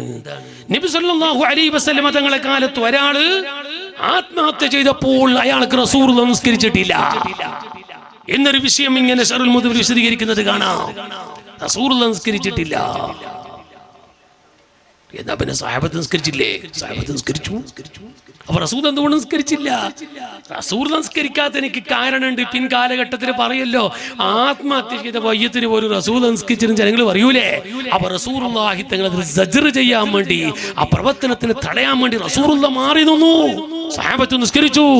അവ മയ്യിത്ത് നിസ്കരിക്കണം. ഇത് തന്നെയാണ് മസാല. ഇമാം നബവി റളിയല്ലാഹു അൻഹു വിശദീകരിക്കുന്നത് കാണാം. ഇതുപോലെ റസൂലുള്ളാഹി തങ്ങൾ കാലത്ത് ഒരു മയ്യിത്ത് പള്ളിയിലേക്ക് വന്നപ്പോ കടമുണ്ടോ എന്ന് ചോദിച്ചു. അതെ, ഉണ്ട് എന്ന് പറഞ്ഞ് റസൂലുള്ളാഹി മയ്യിത്ത് നിസ്കരിച്ചില്ല. അതിന്റെ അർത്ഥം കട ഉണ്ടായിട്ട് വെച്ച ആൾക്കാർ മയ്യിത്ത് നിസ്കരിക്കണ്ടെന്നാണോ? എന്താ പിന്നെ ആർക്കും മയ്യിത്ത് നിസ്കരിക്കാനുണ്ടോ? ആര്യാ കടയില്ലാത്തവരുടെ? കടയില്ലാത്തവരാരാ? അയിനുസ്താദെ കടമുണ്ടെങ്കിൽ അത് മരിച്ചിട്ടാകുമ്പോ ഖത്തീബ് ഉസ്താദ് പറയും, ഇതാ മുഹമ്മദ് ഹാജി മരിച്ചിന് കടമുണ്ടെങ്കിലല്ലോ മക്കൾ ഏറ്റെടുത്തിന്, എല്ലാം മക്കളോട് ചോദിച്ചോളൂ എന്ന് പറയും. അത് എന്തിനു പറഞ്ഞെന്നറിയോ? അഹങ്കാരത്തിന് വേണ്ടിയിട്ടാണ്. അഹങ്കാരത്തിന് വേണ്ടിയിട്ടാണ്. എന്തേ? ഓ നല്ല മക്കളാ, എല്ലാം ഏറ്റെടുത്തിന്, പോയിട്ട് ഓരോട് കേൾക്കണം, അപ്പൊ എന്റെ കഥ അറിയൂ. ഈ കടമുള്ള ആൾ പോയിട്ട് ഓരോട് കേൾക്കണം, അപ്പൊ എന്റെ കഥ അറിയൂ. എന്നോട് ഒരാൾ പറഞ്ഞ്, ഉസ്താദെ ഇങ്ങനെ ചെല്ലിരിന്ന് പറഞ്ഞു, മയ്യിത്ത് ചെല്ലിരിന്ന് പറഞ്ഞു. അപ്പൊ ഞാൻ പറഞ്ഞു, നമ്മൾ ആജിക്കാൻ വെച്ചില്ല കടലുകൊണ്ട് മക്കളെ ഏറ്റെടുക്കൂന്ന് പറഞ്ഞു. അങ്ങനെ 3ന്റെ ദ്വാരപ്പിയിൽ കഴിഞ്ഞു, 3ന്റെ യാസീൻ കഴിഞ്ഞു. യാസീൻ കഴിഞ്ഞപ്പോ കടക്കാറി മുമ്പസ്ഥാനം മക്കളെ വെറുക്കുമെന്ന്. എനിക്ക് ഉപ്പ ഇത്ര തരാനുണ്ട്, ഉപ്പ ഇത്ര തരാനുണ്ട്, ഉപ്പ ഇത്ര തരാനുണ്ട്. അത് ആ പള്ളിയിൽ നിന്ന് ചെല്ലിയ മൊയിലാർന്ന് മൈക്കോളൂ, ഞങ്ങൾക്ക് അറിയാലാന്ന് പറഞ്ഞു. അതിന് ശേഷം ഞാൻ ചെല്ലുന്ന മതിയാക്കുന്നു. കാരണം നമ്മൾ തന്നെ തീരുന്നില്ല, പിന്നല്ല മറ്റാൾ അടുത്ത് ഞാൻ സ്റ്റോപ്പാക്കി. അപ്പൊ എന്തിനാ പറയിപ്പിച്ചേ? അഹങ്കാരത്തിനാ. ഉപ്പ മരിച്ചിട്ട് അഹങ്കാരത്തിനാ. കാനക്കുസ്ത പണ്ട് പറയലുണ്ടായി, എന്തറിയോ, ഒരാൾ താടിക്ക് തീ കുടിച്ചോലോ. അപ്പൊ കിടത്താൻ പോകുമ്പോ മോന് പറയുന്നത്, കിടത്തി ഞാൻ സിഗരറ്റ് ഒപ്പിച്ചോന്നേ. ഈ ജാതിയാണ് ഇപ്പത്തെ കാലം. മനസ്സിലായില്ലേ? എല്ലാം അഹങ്കാരത്തിന് വേണ്ടിയാണ്. അതുകൊണ്ട് അവരവന്റെ കാര്യം അവരവര് ശ്രദ്ധിച്ചോളൂ. അക്കടപാട് നന്നായി ശ്രദ്ധിക്കണോ പ്രിയപ്പെട്ട സുഹൃത്തുക്കളെ. ഞാൻ പറഞ്ഞു വന്നത്, അപ്പോ ആത്മഹത്യ എന്ന് പറഞ്ഞാൽ വലിയ തെറ്റാണ്. പക്ഷേ ആത്മഹത്യ ചെയ്താൽ കുളിപ്പിക്കണോ, നിസ്കരിക്കണോ, അരേ കഫൻ ചെയ്യണോ കബറടക്കണോ അവൻ മുസ്ലിം തന്നെയാണ്. പക്ഷെ ചെയ്തത് വലിയ തെറ്റാണ്. ഇസ്ലാം പൊറുക്കാത്ത അല്ല പൊറുക്കാത്ത തെറ്റാണ്. പറയട്ടെ, റസൂലുള്ളാഹി തങ്ങള് കടമുള്ളവർക്ക് നിസ്കരിച്ചില്ല എന്ന് കാണാം, ആത്മഹത്യ ചെയ്തവർക്ക് നിസ്കരിച്ചില്ല എന്ന് കാണാം. അതിനൊക്കെ പിന്നിൽ ഇമാമിങ്ങൾ എഴുതി വെക്കുന്നത് അത് സജ്റിന് വേണ്ടിയാണ്, അത് തടയിടാൻ വേണ്ടിയാണ്, അവരോട് അതിന്റെ കാര്യത്തിന്റെ ഗൗരവം മനസ്സിലാക്കി കൊടുക്കാൻ വേണ്ടിയാണ്. പറയട്ടെ സുഹൃത്തുക്കളെ, അപ്പൊ ഞാൻ പറഞ്ഞതിന്റെ ആകത്തുക, പ്രശ്നമുണ്ടായ പരിഹാരം ആത്മഹത്യയല്ല. ആരെങ്കിലും അങ്ങനെ ചിന്തിക്കുന്നുണ്ട് എങ്കിൽ ഉമ്മമാരെ പറയട്ടെ, ആത്മഹത്യന്റെ പിന്നാലെ പോകല്ല, റബ്ബ് പൊറുക്കൂല. പരിഹാരമുണ്ട്. എവിടെ പരിഹാരമില്ലാത്തത്? എവിടെ? റബ്ബിലേക്ക് മനസ്സ് തിരിക്കണം. പരിഹാരമുണ്ട്. എല്ലാ പ്രശ്നത്തിനും പരിഹാരമുണ്ട്. റബ്ബിലേക്ക് മനസ്സ് തിരിച്ചോ, പരിഹാരമുണ്ട് കേട്ടോ. ഓ എൻ്റെ പ്രിയപ്പെട്ട സുഹൃത്തുക്കളെ, അപ്പൊ ഞാൻ പറഞ്ഞു വന്ന വിഷയോ, അള്ളാഹുവിന്റെ പരീക്ഷണം മുഅ്മിനീങ്ങൾക്ക് നല്ലതാണ്. അള്ളാഹു അത് മുഖേന അവരുടെ സ്ഥാനം ഇങ്ങനെ ഉയർത്തുകയാണ്, ദറജ ഉയർത്തുകയാണ്. മുഅ്മിനീങ്ങൾക്ക് അല്ലാഹു വലിയ പരീക്ഷണം നൽകുകയാണ്.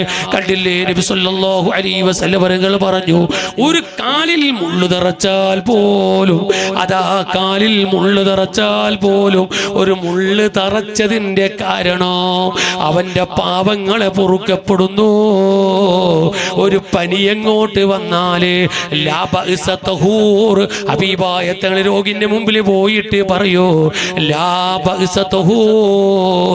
സാരെല്ലാരും ശുദ്ധനാണ്, ശുദ്ധനാണ്. എന്താ തഹൂറിന്റെ മാന? ഇമാമിങ്ങൾ പറഞ്ഞു, നിന്റെ ഖൽബ് ശുദ്ധനാണ്. ഈ ഒരു പനിയുടെ കാരണമായി പാവങ്ങൾ പൊറുക്കപ്പെട്ടു പോയി.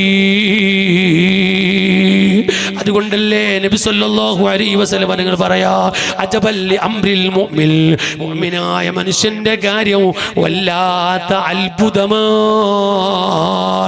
മുഅ്മിനായ മനുഷ്യന്റെ കാര്യം അത്ഭുതമാണ്. മുത്തായ റസൂലുള്ളാഹി സ്വല്ലല്ലാഹു അലൈഹി വസല്ലം നിങ്ങൾ പഠിപ്പിക്കുകയാണ്. എന്തേ അത്ഭുതം?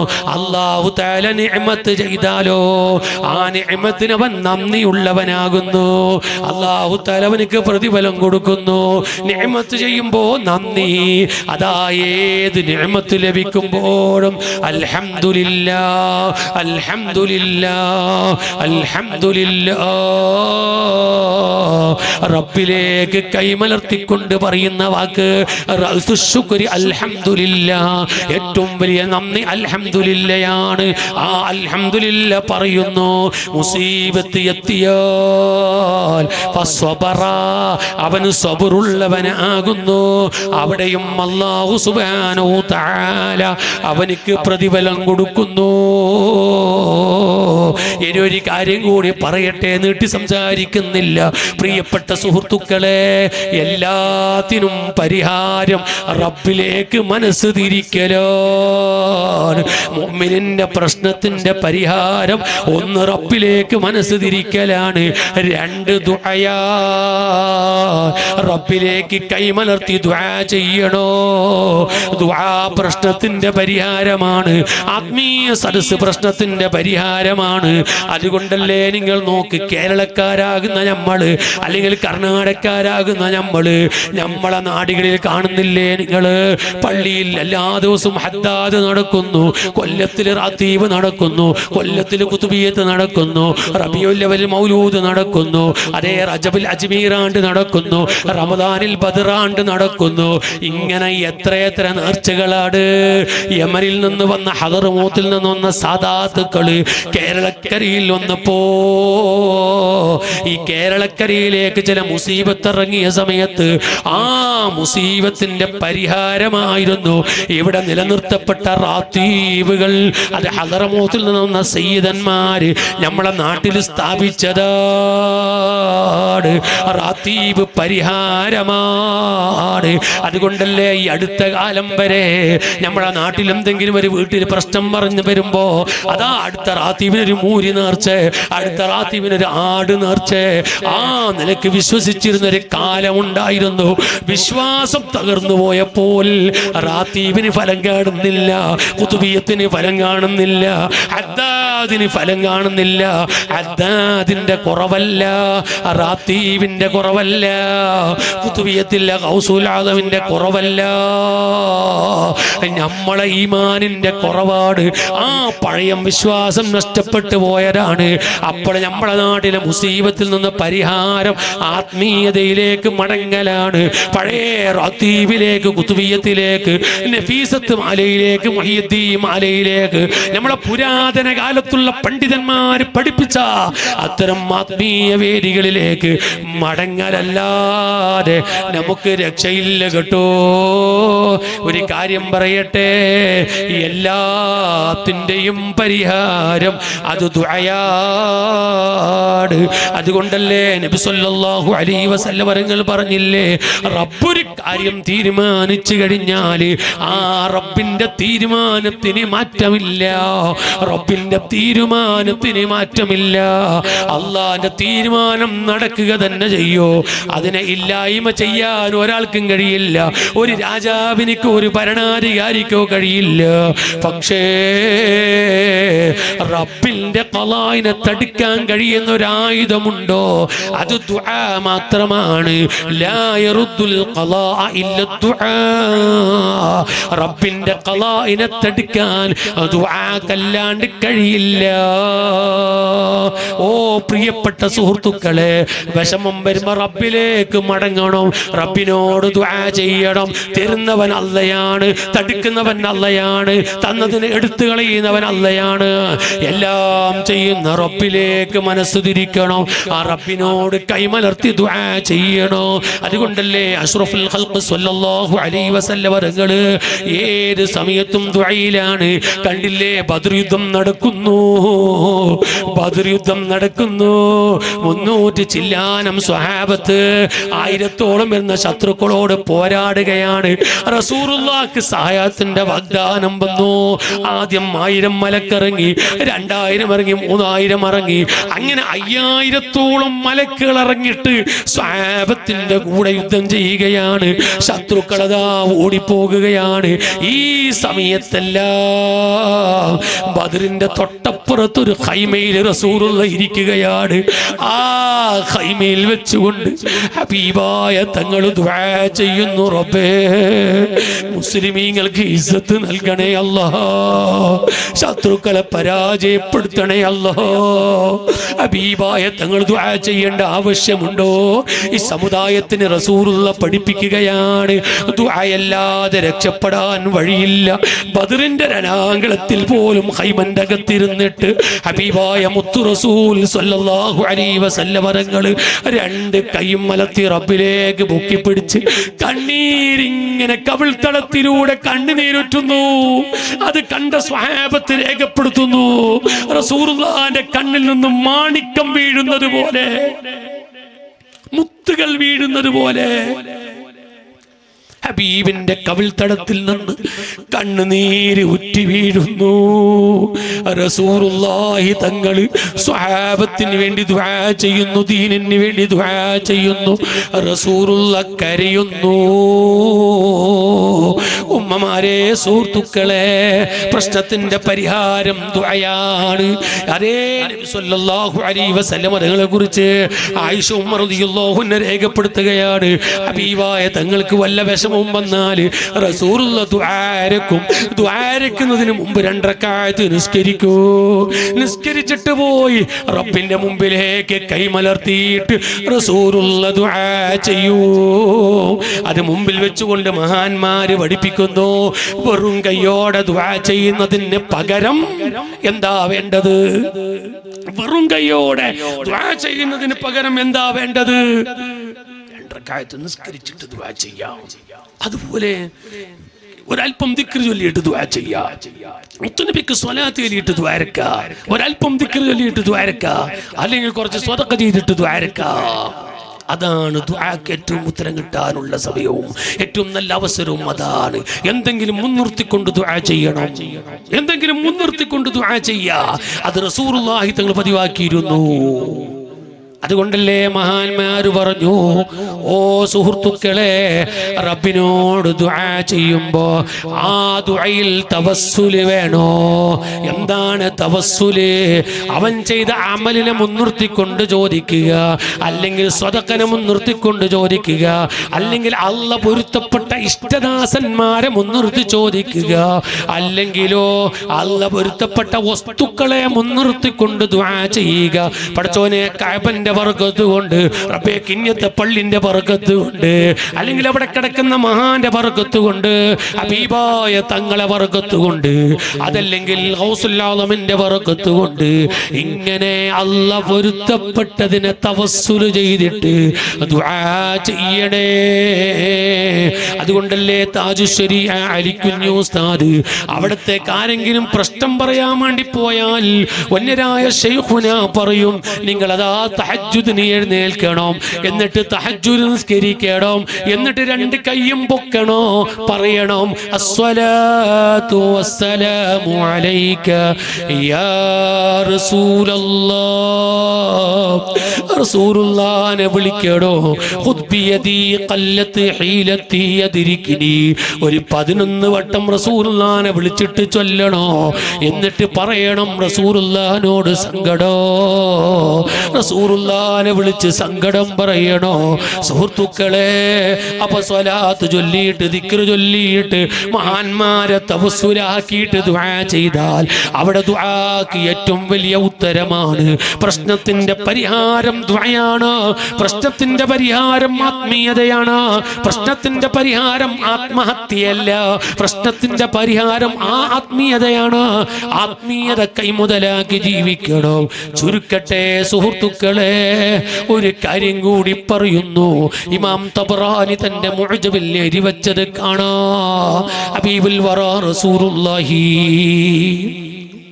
ഹബീബുൽ വറാ റസൂലുള്ളാഹി സ്വല്ലല്ലാഹു അലൈഹി വസല്ലം തങ്ങളെ ഒരു പോറ്റുമ്മയുണ്ട്. പേരെന്താണ്? ഫാത്തിമ ബിൻത്ത് അസദ്. അസദിന്റെ മകളായ ഫാത്തിമ എന്നൊരു പോറ്റുമ്മ. സുബ്ഹാന റബ്ബി. ആ പോറ്റുമ്മ ആരാണ്? അലി ഇബ്നു അബീ താലിബ് തങ്ങളെ ഉമ്മയാണ്. അലിയാർ തങ്ങളെ ഉമ്മയാണ്. അബൂ ത്വാലിബിന്റെ ഭാര്യയാണ്. റസൂലുള്ളാഹിന്റെ പോറ്റുമ്മയാണ്. ആ ഉമ്മ മരിച്ച വിവരം കിട്ടുന്നു.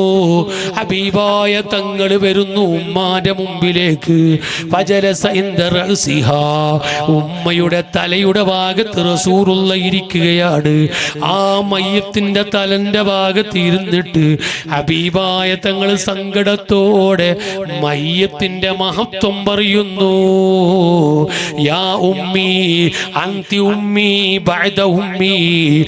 എൻ്റെ ഉമ്മ, എൻ്റെ ഉമ്മാന്റെ മരണത്തിന് ശേഷം എൻ്റെ ഉമ്മയല്ലേ ഇവിടെ കിടക്കുന്നത്. ഈ ഉമ്മയല്ലേ എനിക്ക് ഭക്ഷണം ഉണ്ടാക്കി തന്നത്. ഈ ഉമ്മയല്ലേ എനിക്ക് വസ്ത്രം വാങ്ങി തന്നത്. ഈ ഉമ്മയല്ലേ എൻ്റെ വിശപ്പടക്കി തന്നത്. ഈ ഉമ്മയല്ലേ എനിക്കെല്ലാം ചെയ്തു തന്നത്. ഉമ്മാന്റെ അരികെ വെച്ചുകൊണ്ട് മുത്ത് റസൂൽ സ്വല്ലല്ലാഹു അലൈഹി വസല്ലം തങ്ങൾ അതാ മദ്ഹ് പറയുന്നു. എന്നിട്ട് നബി സല്ലല്ലാഹു അലൈഹി വസല്ലം തങ്ങൾ ഫഅമറ അൻ തുഗ്സല. ആ മയ്യത്തിനെ കുളിപ്പിക്കാൻ വേണ്ടി റസൂലുള്ളാഹി കൽപ്പിക്കുന്നു. ഫാത്തിമ ബിൻത്ത് അസദിനെ കുളിപ്പിക്കുകയാണ്. കുളിമുറിയിൽ കൊണ്ടുപോയി കുളിപ്പിക്കുന്നു. കുളിയങ്ങ് തീരാറായപ്പോൾ അതാ ഇമാം തബറാനി രേഖപ്പെടുത്തുകയാണ്. കുളിയങ്ങ് തീരാറായപ്പോൾ മുത്തുനബിക്ക് വിവരം വരുന്നു, കുളി തീരാറായി. റസൂലുള്ളാഹി തങ്ങള് കൽപ്പൂരം കലക്കിയ വെള്ളം കൊണ്ടുപോയിട്ട് ആ ഉമ്മാന്റെ ശരീരത്തിലങ്ങ് ഒലിപ്പിക്കുന്നു. ഉമ്മാന്റെ ശരീരത്തിലേക്ക് ഹബീബായ തങ്ങള് കൽപ്പൂരം കലക്കിയ വെള്ളം ഒലിപ്പിക്കുകയാണ്. എന്നിട്ട് ആ ഉമ്മാനെ തോർത്താൻ വേണ്ടി റസൂലുള്ള കൽപ്പിച്ചു. റസൂലുള്ള ധരിച്ച ഒരു കമീസുണ്ട്, ആ കമീസിനെ റസൂലുള്ള ഊരുകയാണ്. റസൂലുള്ള ധരിച്ച കമീസിനെ റസൂലുള്ള ഊരുകയാണ്. ആ കമീസിനെ ഉമ്മാക്ക് റസൂലുള്ള ധരിപ്പിക്കുന്നു. തന്റെ പോറ്റുമ്മാക്ക് കമീസ് ധരിപ്പിക്കുന്നു. സുബ്ഹാനല്ലാഹ്. ആ റസൂലുള്ളാന്റെ കമീസിന്റെ മുകളിൽ കൂടിയിട്ട് ആ ഉമ്മാനെ കഫൻ ചെയ്യുന്നു. എന്നിട്ട് 3 സ്വഹാബിനെ വിളിച്ചിട്ട് ഹബീബായ തങ്ങള് കബറുയിക്കാൻ വേണ്ടി പറയുന്നു. കബറങ്ങ് കുഴിച്ച് താഴെ എത്തിയപ്പോ റസൂലുള്ള കബറിൽ ഇറങ്ങി. എന്നിട്ട് ഫിനിഷിങ് പണി നടത്തുകയാണ് റസൂലുള്ള. അവിടത്തെ കൈകളെ കൊണ്ട് മണ്ണ് കോരി വാരി മേൽപോട്ടെറിയുന്നു.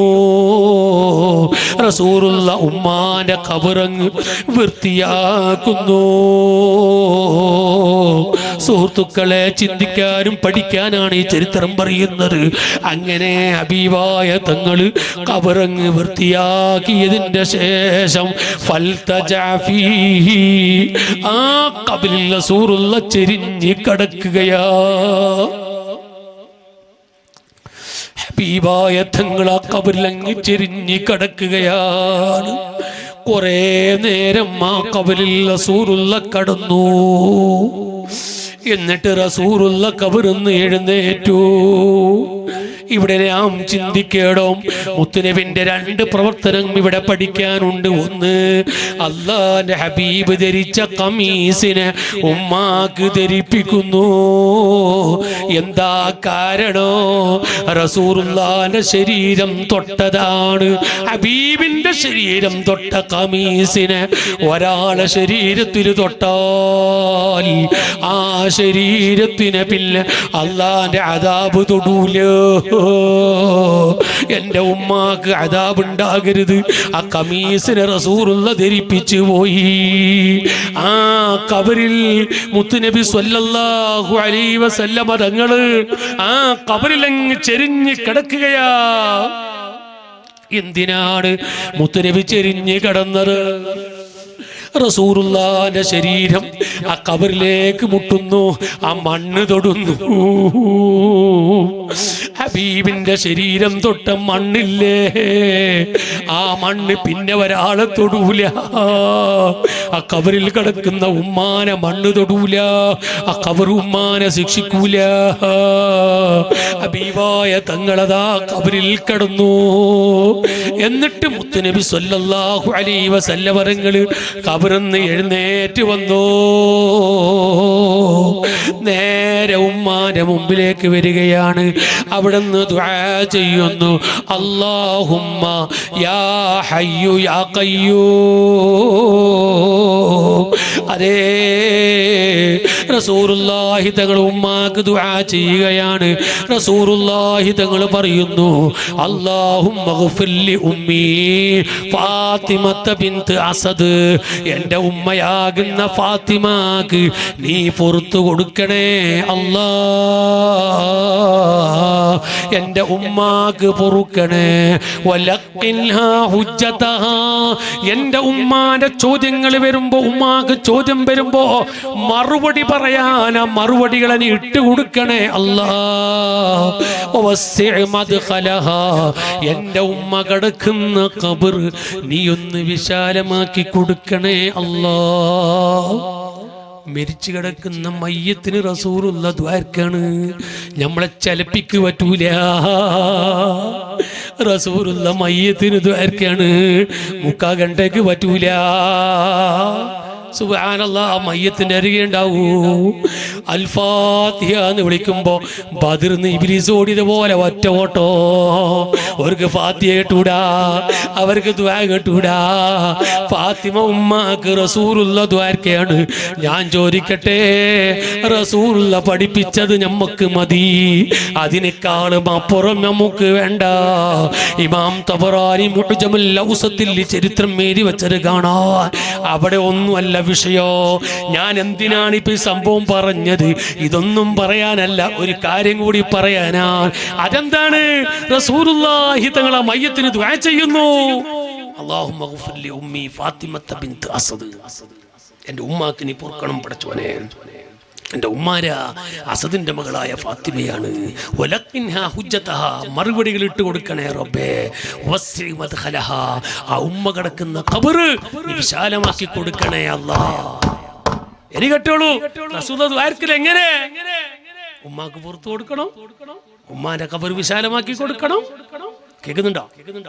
ദുആന്റെ ബാക്കി പറയാൻ വേണ്ടി പോവാണ് ഇപ്പൊ ഞാൻ. കേൾക്കുന്നുണ്ടോ? റസൂലുള്ളാഹി തങ്ങൾ ദ്വാരക്കാണ്. ബിഹഖി നബിക, നിന്റെ നബിന്റെ ഹക്ക് കൊണ്ട് എൻ്റെ ഉമ്മാക്ക് പൊറുക്കണേ പടച്ചോനെ. ഓ ബിഹഖിൽ അംബിയാഇ മിൻ ഖബ്ലി,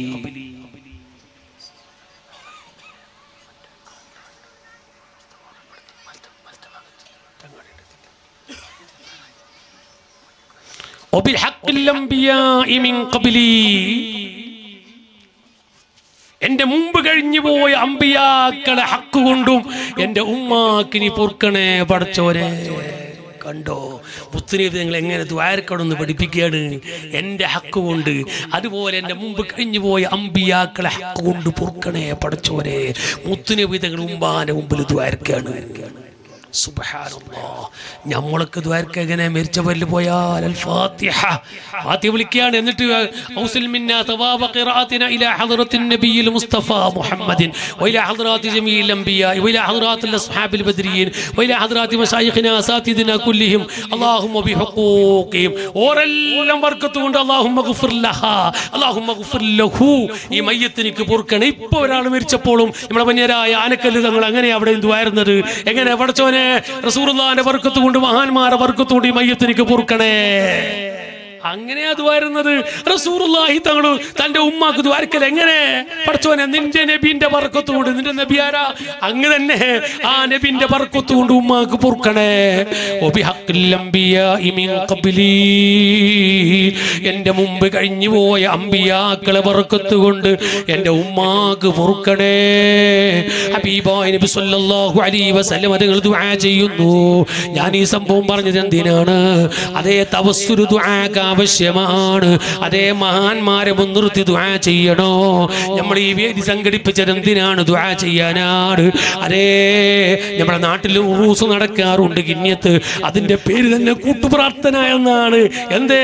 ആൾക്കാർ വരുന്നു, മഹാന്മാരെ മുൻനിർത്തി കൂട്ടുപ്രാർത്ഥന ചെയ്യുന്നു. ദുആയാണ് ഇവിടെ ലക്ഷ്യം. നമ്മുടെ എല്ലാത്തിന്റെയും ലക്ഷ്യം ദുആയാണ്. ഖുതുബിയത്ത് വീട്ടിൽ ചൊല്ലുന്നു ദുആർക്കാൻ വേണ്ടിയാണ്. റാത്തീബ് ചൊല്ലുന്നു ദുആക്ക് വേണ്ടിയാണ്. ഹദ്ദാദ് ചൊല്ലുന്നു ദുആർക്കാൻ വേണ്ടിയാണ്. നിസ്കാരത്തിന്റെ പിറകെ ദുആയാണ്, നോമ്പിന്റെ പിറകെ ദുആയാണ്, എല്ലാത്തിന്റെയും പിറകെ ദുആയാണ്. ദുആയാണ് മുസ്ലിമീങ്ങളെ മുഖമുദ്ര, മുസ്ലിമിന്റെ ആയുധം ദുആയാണ്. ആ ദുആ കൈമുതലാക്കുന്നവരാകണം. അല്ലാഹുവേ നീ തൗഫീഖ് ചെയ്യണേ റഹ്മാനേ. ഇമാം ബർസഞ്ചി റളിയല്ലാഹു അൻഹു അല്ലാതെ അൽ ശാഫി അസ്റാത്തി സാ എന്ന ഗ്രന്ഥമുണ്ട്. അവിടെ ഒരു സ്ഥലത്ത് എഴുതി വെച്ചത് കാണാം. അതെന്താണ്? ആഖിർ സമാൻ എടുക്കുമ്പോൾ ദുആ കുറയുന്ന കാലമാണ്. ആർക്കും ദ്വാരക്കാൻ സമയമില്ല, ആർക്കും ദ്വാരക്കാൻ സമയമില്ല. നമ്മളൊക്കെ ദ്വാരക്കലുണ്ടോ സുഹൃത്തുക്കളെ? പള്ളിയിൽ ഉസ്താദ് ദ്വാരക്കുമോ ആമീൻ ചെയ്തോളൂ. എവിടെങ്കിലും പോയാൽ സമയം കിട്ടിയാൽ ചിലപ്പോൾ കൈപൊക്കിക്കോളൂ. സ്വന്തമായിട്ടൊന്നും ഇന്ന് ദ്വാരക്കാൻ സമയമില്ല. ഒരു 2 റക്അത്ത് നിസ്കരിച്ച് ദ്വാരക്കാൻ സമയമില്ല. ഒരു 10 ദിക്ർ ചൊല്ലിയിട്ട് ദ്വാരക്കാൻ സമയമില്ല. ഒരു 10 സ്വലാത്ത് ചൊല്ലിയിട്ട് ദ്വാരക്കാൻ കേൾക്കാൻ സമയമില്ല. പ്രിയപ്പെട്ട സുഹൃത്തുക്കളെ, ദുആയാണ് നമ്മളെ മുഖമുദ്ര. രക്ഷപ്പെടാനുള്ള വഴി ദുആയാണ്. അതുകൊണ്ടല്ലേ നോക്കൂ, ഇമാം ഖസ്തലാനി റളിയല്ലാഹു തആല അൻഹു ഖസായിസു ആദിഹിൽ ഉമ്മ, ഈ ഉമ്മത്തിന്റെ പ്രത്യേകത പറയുന്ന സ്ഥലത്ത് ഇമാം ഖസ്തലാനി തങ്ങൾ എഴുതി വെച്ചത് കാണാം. ഈ ഉമ്മത്ത് മരിച്ച സമയത്ത് ഖബറിലേക്ക് പോകുമ്പോ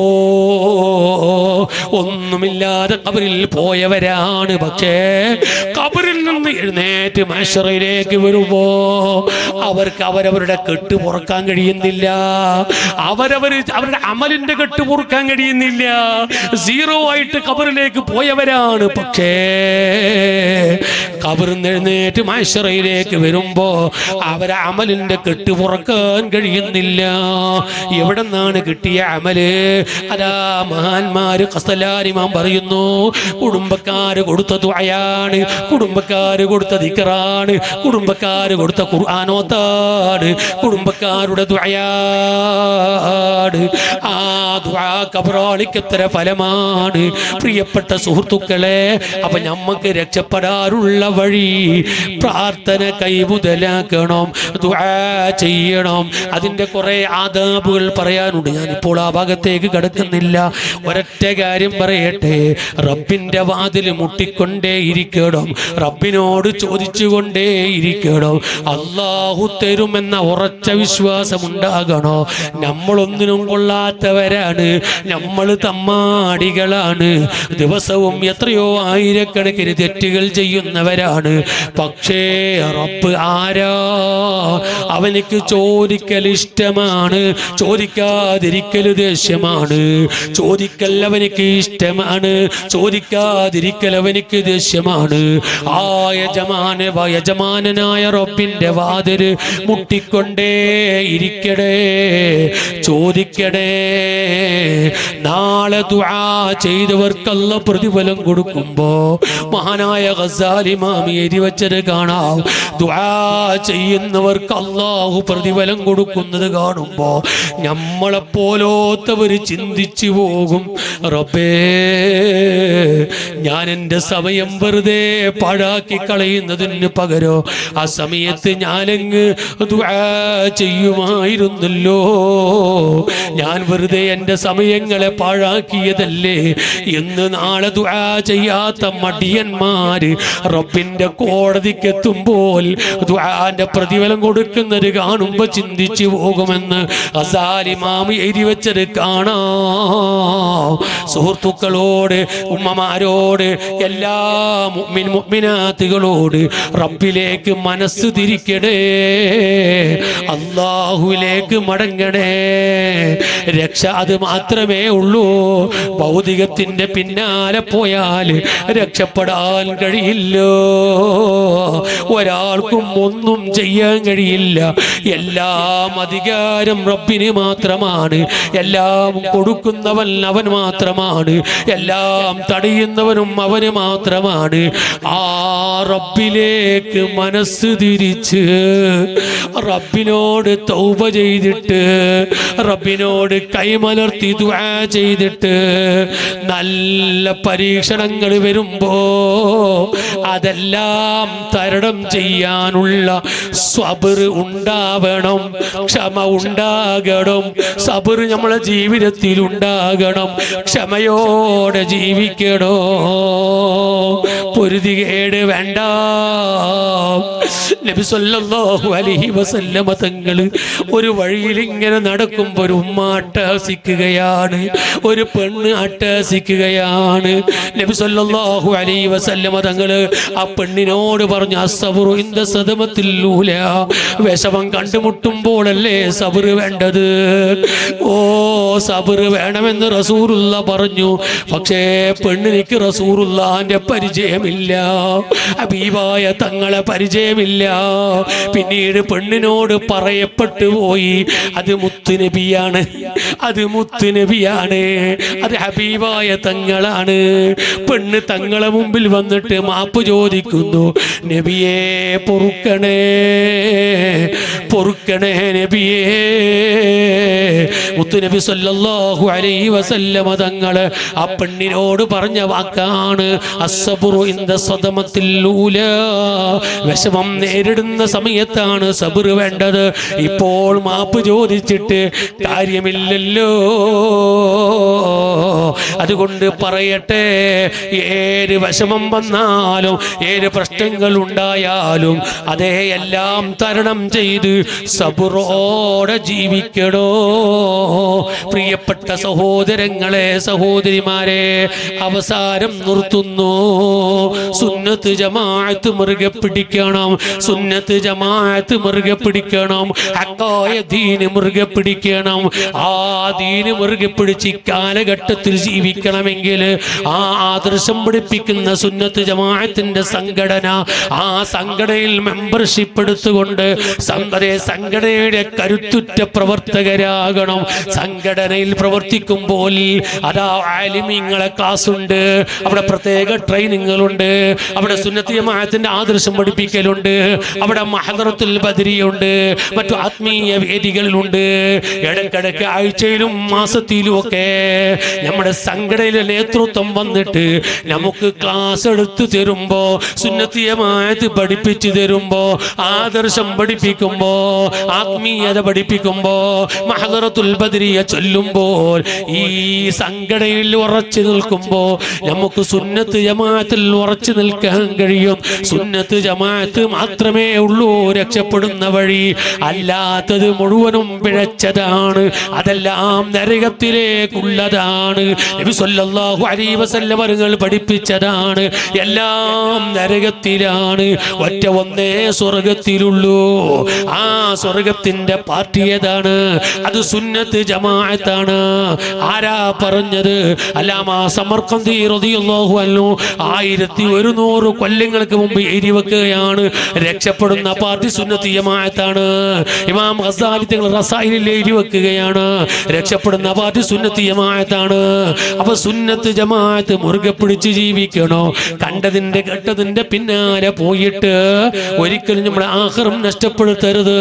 ഇവിടെ സംസാരിക്കാൻ അജാലതയുണ്ട്, എന്തും പറയാൻ കഴിവുണ്ട്, എന്തും സംസാരിക്കാൻ കഴിവുണ്ട് എന്ന് പറഞ്ഞ് കണ്ടവന്റെ കേട്ടവന്റെ പ്രസംഗങ്ങൾ കേട്ടിട്ട്, അവന്റെ വീഡിയോകൾ കേട്ടിട്ട്, യൂട്യൂബിൽ കയറി അവിടെ ചർച്ചകളിൽ കേട്ടിട്ട് നമ്മൾ ആദർശം വെക്കുന്നവരാകാതെ, ആദർശം പണയം വെക്കുന്നവരാകാതെ എല്ലാവരും ഒരൊറ്റ ആദർശത്തിൽ ഉറച്ചു നിൽക്കണം. അതാണ് സുന്നത്തു ജമാഅത്ത്. ഉമ്മമാരെ, നമ്മളെ മക്കളെ സംഘടനയിലൂടെ വളർത്തണം. ചെറിയ SBS-ന്റെ മക്കളാകണം, SSF-ന്റെ മക്കളാകണം, SYS-ന്റെ ചെറുപ്പക്കാരാകണം, മുസ്ലിം ജമാഅത്തിന്റെ ഉപ്പമാരാകണം. അങ്ങനെ സംഘടനയിലൂടെ വളർന്ന് നല്ലവരാകണം. അതിലൂടെ മരിക്കാൻ നമുക്ക് കഴിയണം. നീ തൗഫീഖ് ചെയ്യണേ റബ്ബേ. എല്ലാത്തിനും പുറമേ സുന്നത്ത് ജമാഅത്ത് പഠിപ്പിക്കുന്നത് എന്താണ്? അഷ്റഫുൽ ഖൽഖ് മുഹമ്മദുർ റസൂലുള്ളാഹി, അഷ്റഫുൽ ഖൽഖ് മുഹമ്മദുർ റസൂലുള്ളാഹി സ്വല്ലല്ലാഹു അലൈഹി വസല്ലമ തങ്ങളെയാണ്, റസൂലുള്ളയാണ്. അൽ വസീലത്തുൽ ഉളുമാ, ഏറ്റവും വലിയ നമ്മളെ വസീല റസൂലുള്ളയാണ്. നമ്മളെ എല്ലാം റസൂലുള്ളയാണ്. ആ റസൂലുള്ളാനെ കൊണ്ടല്ലാതെ രക്ഷപ്പെടാൻ കഴിയില്ല. പ്രിയപ്പെട്ട സുഹൃത്തുക്കളെ, ഹബീബ് സ്വല്ലല്ലാഹു അലൈഹി വസല്ലമ തങ്ങളെ മുറുകെ പിടിക്കണം. റസൂലുള്ളാനെ മുറുകെ പിടിക്കണം. ഹബീബായ തങ്ങളെ മുറുകെ പിടിക്കണം. അവിടുത്തെ മദ്ഹ് പാടണം, അവിടുത്തെ മദ്ഹ് പാടിപ്പിക്കണം, അവിടുത്തെ സ്വലാത്ത് ചൊല്ലണം, അവിടുത്തെ മുഹിബ്ബീങ്ങളായി ജീവിക്കണം. റസൂലുള്ളാഹിന്റെ സ്വലാത്ത് ഉണ്ടെന്ന് കേൾക്കുമ്പോൾ ആ മജ്ലിസിൽ അങ്ങ് ഹാദിറാകണം. ഉമ്മമാരെ, നാരിയത്തു സ്വലാത്ത് ചൊല്ലണം, അതേ താജു സ്വലാത്ത് ചൊല്ലണം, സലാത്തുൽ ഫിർദൗസിയ ചൊല്ലണം. എല്ലാ സ്വലാത്തും ജീവിതത്തിൽ കൈമുതലാക്കണം. ഹബീബായ റസൂലുള്ളാഹി സ്വല്ലല്ലാഹു അലൈഹി വസല്ലമ തങ്ങളെ മുറുകെ പിടിക്കണം. അതാണ് രക്ഷപ്പെടാനുള്ള വഴി. ഓ സുഹൃത്തുക്കളെ, നമ്മൾ റസൂലുള്ളാഹിനെ കണ്ടിട്ടില്ല. സരസിലുള്ളവർക്ക് ഉറക്കം വരുന്നു. 1 മിനിറ്റ് ഒന്ന് എഴുന്നേറ്റ് നിൽക്കണം. പ്രിയപ്പെട്ട കൂറത്തങ്ങളെ മകൻ വരാറായി. ഞാൻ എൻ്റെ പ്രസംഗം നിർത്തുന്നു. 1 മിനിറ്റ് ഒന്ന് എഴുന്നേറ്റ് നിൽക്കണം. ഞങ്ങളെ സരസിനെ കബൂലാക്കി തരണം റഹ്മാനെ. ദുആക്ക് ഇജാബത്ത് നൽകണം റഹ്മാനെ. ഓ പ്രിയപ്പെട്ട സുഹൃത്തുക്കളെ, മുത്തുനബിനെ നമ്മൾ കണ്ടിട്ടില്ല, റസൂലുള്ളാഹിനെ നമ്മൾ കണ്ടിട്ടില്ല. എന്നാൽ നിങ്ങൾ കേൾക്കണോ, ഖിയാമത്ത് നാൾ വരെ ഹബീബായ തങ്ങളെ അറിയാൻ, മുത്തുനബിയെ അറിയാൻ, ആ മുത്തുനബിയുടെ ചിഹ്നങ്ങളുണ്ടിവിടെ, ഹബീബിന്റെ ചിഹ്നങ്ങളുണ്ടിവിടെ, ഹബീബിന്റെ അടയാളങ്ങളുണ്ടിവിടെ. ആ ഹബീബായ റസൂലുള്ളാഹി സ്വല്ലല്ലാഹു അലൈഹി വസല്ലമ തങ്ങളുടെ ചിഹ്നമാണ് ഈ കാണുന്ന അഹ്ലു ബൈത്ത്. റസൂലുള്ളാഹിന്റെ ചിഹ്നമാണ് ഈ കാണുന്ന അഹ്ലു ബൈത്ത്. റസൂലുള്ളാഹിന്റെ ചിഹ്നമാണ് ഈ കാണുന്ന കുടുംബം. പ്രിയപ്പെട്ട സുഹൃത്തുക്കളെ, ഹബീബിന്റെ ചിഹ്നമാണ് അവിടുത്തെ കുടുംബം. ഇബ്നു ഹജറുൽ ഹൈതമി തങ്ങള് അസ്സവാഹിഖുൽ മുഹരിഖയിൽ എഴുതി വെച്ചത് കാണാം. മുത്തായ നബി തങ്ങളെ ചിഹ്നമാണ് അവിടുത്തെ കുടുംബമാകുന്ന തങ്ങന്മാര്. ആ റസൂൽ തങ്ങന്മാരെ കാണുമ്പോ ഉപ്പാപ്പനെ ഓർമ്മ വരികയാണ് അല്ലേ? ലോകത്ത് തങ്ങന്മാരില്ലെങ്കിൽ റസൂലുള്ളാഹിനെ പെട്ടെന്ന് മനസ്സിലാക്കാൻ കഴിയുമോ? പ്രിയപ്പെട്ട സുഹൃത്തുക്കളെ, അവരെ കാണുമ്പോ നമ്മളെ കൽബിലേക്ക് വരുന്നത് അവർ വലിയ തറവാട്ടുകാരാണ്. അവരെ ഉമ്മ തങ്ങളാണ്, ബാപ്പ തങ്ങളാണ്, അവരെ ഉപ്പ തങ്ങളാണ്, അവരെ ഉപ്പയും തങ്ങളാണ്. അങ്ങനെ പോയി പരമ്പര മുഴുവനും സാദാ തിങ്ങളാണ്. അസയ്യിദന്മാര് പോയി മുട്ടുന്നത് എവിടെ? ഹബീബുൽ വറാ റസൂലുള്ളാഹി സ്വല്ലല്ലാഹു അലൈഹി വസല്ലമ തങ്ങളിലേക്കല്ലേ മുട്ടുന്നത്? ആ ഹബീബിൽ നിന്നിങ്ങനെ കടന്ന് കടന്ന് കടന്ന് വന്ന പരമ്പര.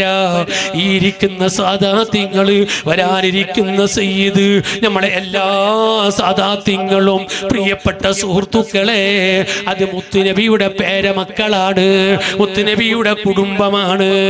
അവരാണ് മുത്തുനബിയെ നമുക്ക് ഓർമ്മിപ്പിച്ചു തരുന്ന അടയാളം. ആ അടയാളത്തെ മുറുകെ പിടിക്കണോ, അടയാളത്തെ സ്നേഹിക്കണോ? അത് ഉപ്പാപ്പനെ ഓർമ്മിപ്പിച്ചു തരുന്ന അടയാളമാണ്. തങ്ങന്മാരെ വിട്ടുപോകരുത്. അതുകൊണ്ടല്ലേ ഈ നാട്ടുകാർ താജുൽ ഉലമ സുന്നി സെന്റർ. എന്തിനാണ് സുന്നി സെന്ററിലെ പേരങ്ങനെ? ആ പേര് കാണുമ്പോ കൽബിലേക്ക് ഓടി വരുന്ന ഒരു കാലഘട്ടത്തിന്റെ ഇതിഹാസ പുരുഷനായിരുന്ന, ഒരു കാലഘട്ടത്തിന്റെ മുജദ്ദിദായിരുന്ന മഹാനായ താജുൽ ഉലമ ഖദ്ദസല്ലാഹു സിർറുൽ അസീസ്. ആ താജുൽ ഉലമയെ ഓർമ്മ വരുമ്പോൾ അവിടുത്തെ ഉപ്പാപ്പയാകെ മുഹമ്മദുർ റസൂലുള്ളാഹി. എല്ലാവരും ഇരിക്കൂ. അവിടുത്തെ ഉപ്പാപ്പ മുഹമ്മദുർ റസൂലുള്ളാഹി. ഹബീബായ തങ്ങളെ ഓർമ്മ വരികയല്ലേ? റസൂലുള്ളാഹിനെ ഓർമ്മ വരികയല്ലേ? അപ്പൊ ഹബീബിനെ നമ്മളിലേക്ക് ഓർമ്മിപ്പിക്കാൻ ഏറ്റവും വലിയ അടയാളം അഹ്ലു ബൈത്താണ്, തങ്ങന്മാരാണ്. എല്ലാ തങ്ങന്മാരെയും ബഹുമാനിക്കണോ, എല്ലാ തങ്ങന്മാരെയും ബഹുമാനിക്കണോ, എല്ലാ സയ്യിദന്മാരെയും ബഹുമാനിക്കണോ? അവിടെ ഗ്രൂപ്പ് അടിസ്ഥാനത്തിൽ ചില തങ്ങന്മാരെ ബഹുമാനിക്കല്, അത് വേണ്ട. നമുക്കെല്ലാം മുത്തുനബിന്റെ പേരമക്കളാണ്, മുത്തുനബിന്റെ കുടുംബമാണ്. ആ കുടുംബം റസൂലുള്ളാഹിനെ ഓർമ്മിപ്പിക്കുന്നവരാണ്. അവരെ ബഹുമാനിക്കണോ? അത് സയ്യിദ് ആലിമാണെങ്കിലും സയ്യിദ് ആലിമല്ലെങ്കിലും, മൊയിലാരെ ഡ്രസ്സിലുണ്ടെങ്കിലും ഇല്ലാതെ പാൻറ്റും ഷൂട്ടുമായി നടക്കുന്ന തങ്ങളാണെങ്കിലും, തങ്ങളാണോ മുത്തുനബിന്റെ പുള്ളിയാണോ? ബഹുമാനിക്കല് ബാധ്യതയാണ്. ഖുല്ലാ അസ്അലുക്കും അലൈഹി അജ്റൻ ഇല്ലൽ മവദ്ദത ഫിൽ ഖുർബാ. പരിശുദ്ധ ഖുർആൻ മുത്തുനബിയോട് പറയാൻ പറഞ്ഞില്ലേ? ഓ നബിയെ പറയൂ, ഇസ്ലാമിക പ്രബോധനം നടത്തിയതിന്റെ പേരിൽ, ഞാൻ നിങ്ങളോട് വിഷമം സഹിച്ചതിന്റെ പേരിൽ ഒരൊറ്റ കൂലിയും ചോദിക്കുന്നില്ല. എനിക്ക് ചോദിക്കാനുള്ളത് ഒന്നേ മാത്രമാണ്, എൻ്റെ കുടുംബത്തിനോടുള്ള സ്നേഹമാണ്, എൻ്റെ കുടുംബത്തിൻ്റെ സ്നേഹമാണ്. അതല്ലേ മാലിക് ഇമാം ചെയ്തത്, അതല്ലേ അബൂ ഹനീഫ തങ്ങൾ ചെയ്തത്, അതല്ലേ ശാഫി ഇമാമും ചെയ്തത്. എല്ലാം ഇബ്നു ഹജർ തങ്ങള് അസ്സവായിഖുൽ മുഹരിഖയിൽ എഴുതി വെച്ചത് കാണാം. അബൂ ഹനീഫ തങ്ങള് അഹ്മദ് ബിൻ ഹംബൽ റളിയല്ലാഹു അൻഹു ഒരു സദസ്സിലൂടെ ഒരു വഴിയിലൂടെ ഇങ്ങനെ നടന്നു പോകുന്ന സമയത്ത് ഒരു തങ്ങളെ കുട്ടി ഉണ്ട് എന്ന് അറിഞ്ഞാൽ അഹ്മദ് ബിൻ ഹംബൽ തങ്ങൾ പിന്നെ മുന്നിൽ നടക്കൂല. അബൂ ഹനീഫ തങ്ങൾ മുന്നിൽ നടക്കൂല. ഒരു ചെറിയ തങ്ങളെ കുട്ടി നടക്കുന്ന കൂട്ടത്തിലുണ്ടെന്ന് കണ്ടാൽ പിന്നെ അവര് ബാക്കിലേക്ക് നിന്നുപോയി. ആരാ? 10 ലക്ഷം ഹദീസ് മനപ്പാടമാക്കിയ ആ അഹ്മദ് ബിൻ ഹംബൽ തങ്ങള്, അതുപോലെ മദ്ഹബിന്റെ ഇമാമായ അബൂ ഹനീഫ റളിയല്ലാഹു അൻഹു, അവരൊക്കെ നടക്കുന്ന സമയത്ത് ഒരു തങ്ങളെ കണ്ടാൽ ആ തങ്ങളോട് പറയും, തങ്ങളെ മുന്തിക്കോളി, നിങ്ങൾ മുന്തിക്കോളി, മുന്തിക്കോളി. സുബ്ഹാനല്ലാഹ്, അവരെല്ലാ വിഷയത്തിലും തങ്ങന്മാരെ മുന്തിക്കുന്നു. നിങ്ങൾ കണ്ടില്ലേ, ഈ അടുത്ത് കോഴിക്കോട് വലിയൊരു ഷോപ്പിംഗ് കോംപ്ലക്സ് ഉദ്ഘാടനം. ആരാ ഉദ്ഘാടനം ചെയ്യുന്നത്? പാണക്കാട് തങ്ങന്മാരാ. പിറ്റേ ദിവസം ഒരു സലഫിന്റെ പ്രസംഗം. തങ്ങന്മാരെ കൊണ്ട് ഉദ്ഘാടനം ചെയ്യുന്ന ബുഖാരിയിലുണ്ടോ? എങ്ങനെ? തങ്ങന്മാരെ കൊണ്ട് ഉദ്ഘാടനം ചെയ്യുന്നത് ബുഖാരിയിലുണ്ടോ? ഇയാൾക്കറിയോ ബുഖാരി? അപ്പൊ എന്താ ചട്ടി ഉണ്ടായിക്കൊണ്ടേ? ബുഖാരി, ബുഖാരി മാമല്ല, അത് വേറെ. ബുഖാരി, ബുഖാരിയിലുണ്ടോ? ഈ കുന്തങ്ങൾക്ക് എന്തെങ്കിലും തിരിയോ? നിങ്ങൾ ചിന്തിച്ചു നോക്കിയ തങ്ങന്മാരെ കൊണ്ട് ഉദ്ഘാടനം ചെയ്യണമെന്ന് ബുഖാരിയിലുണ്ടോ? സുബ്ഹാനല്ലാഹ്, എന്തൊരു അബദ്ധ ചോദ്യമാണ്. ഇവർക്ക് ബുഖാരി ഇമാമിനെ അറിയുമോ? ഇവർക്ക് ബുഖാരി ഇമാം ആരാണെന്നറിയുമോ? ആരാണ് ഇമാം ബുഖാരി തങ്ങള്? സുഹൃത്തുക്കളെ, ബുഖാരി ഇമാം ചില്ലരക്കാരല്ല. എത്രയോ ലക്ഷക്കണക്കിന് ഹദീസ് മനപ്പാടമാക്കിയ ബുഖാരി ഇമാം, ആ ബുഖാരി ഇമാം തന്റെ സ്വഹീഹുൽ ബുഖാരി എന്ന് പറയുന്ന ലോക പ്രശസ്ത ഗ്രന്ഥമുണ്ടല്ലോ, അസഹുൽ കുതുബി ബഅദ കിതാബില്ലാഹി സഹീഹുൽ ബുഖാരി. പരിശുദ്ധ ഖുർആൻ കഴിഞ്ഞാൽ ലോകത്തെ ഏറ്റവും വലിയ ഗ്രന്ഥം ബുഖാരിയാണ്. ആ സ്വഹീഹായ ബുഖാരി ഉണ്ടല്ലോ, ബുഖാരിയിലുള്ളത് മുഴുവനും സ്വഹീഹായ ഹദീസ് തന്നെയാണ്. പോരാ, ഇമാം ബുഖാരി തങ്ങളെ ചരിത്രം കണ്ടില്ലേ? അതിൽ വരുന്ന 7000-ഓളം വരുന്ന ഹദീസില്ലേ, ഒരൊറ്റ ഹദീസ് പോലും ഇമാം ബുഖാരി തങ്ങൾ ആ കിതാബിൽ അങ്ങ് രേഖപ്പെടുത്തുമ്പോ 2 റക്അത്ത് പോയി കുളിച്ച് ഫ്രഷായിട്ട് അതേ നല്ല വസ്ത്രം ധരിച്ചിട്ട് അത്തറ് പുരട്ടിയിട്ട് 2 റക്അത്ത് നിസ്കരിച്ചിട്ടല്ലാതെ ഒരൊറ്റ ഹദീസും ബുഖാരിയിൽ കൊണ്ടുവച്ചിട്ടില്ല. താരീഖിൽ രേഖപ്പെടുത്തിയത് കാണാം.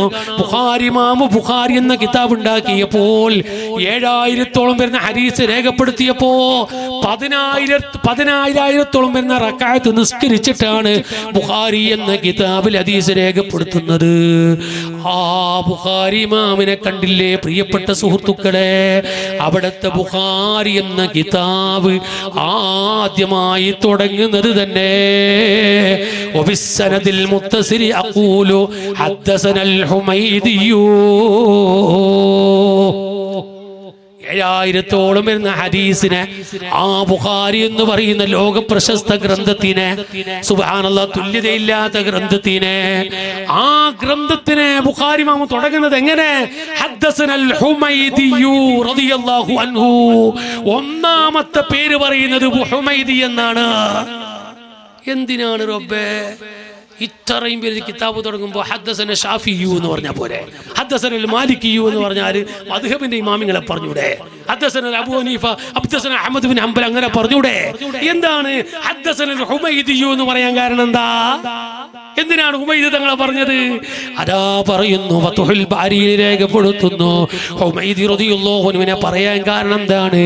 അതേ മഹാനവരുകൾ പറയാണ്, ഞാൻ ഹുമൈദി എന്ന ഹദീസ് പണ്ഡിതനെ ആദ്യമായി പറയാനുള്ള കാരണം ഒരു ഹദീസ് മാനദണ്ഡമാക്കിയിട്ടാണ്.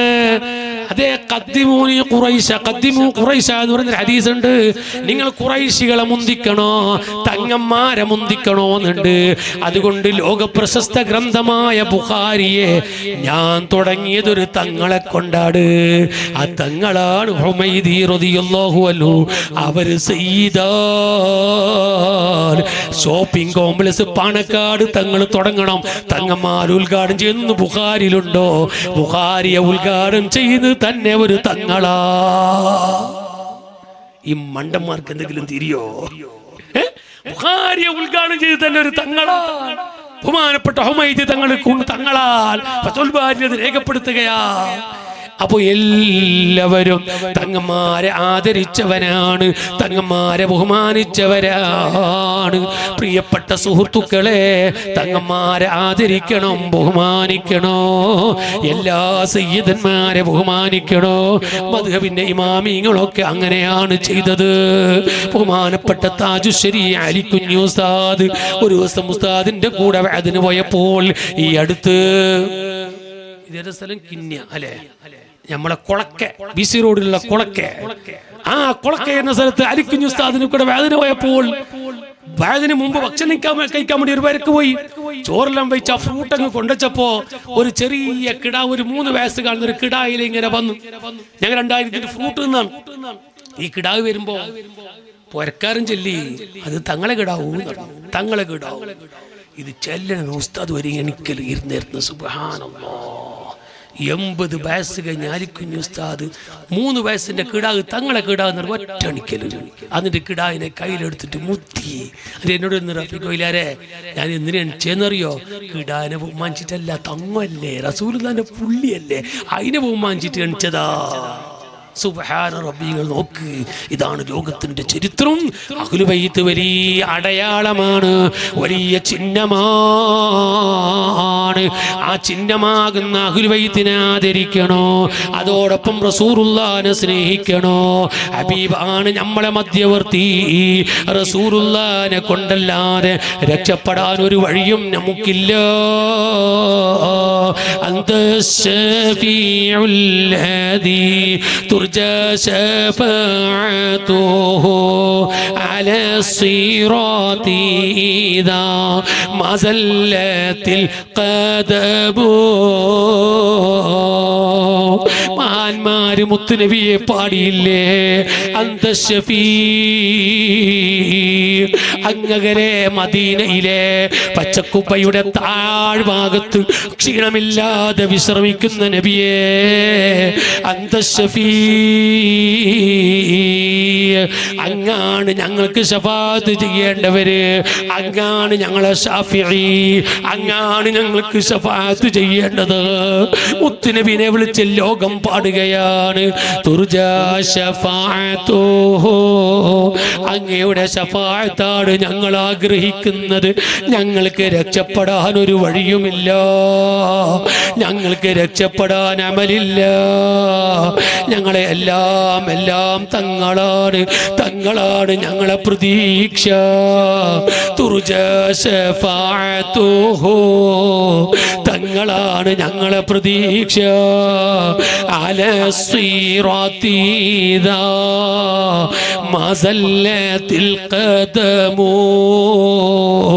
നാളെ പരസ്പരം കാലുകൾ സിറാത്ത് പാലത്തിന്റെ മുമ്പിലെത്തിയപ്പോൾ പരസ്പരം കാലുകൾ കൂട്ടിമുട്ടുന്ന സമയമാണ്, കാലുകൾ ഇടറിപ്പോകുന്ന സമയമാണ്.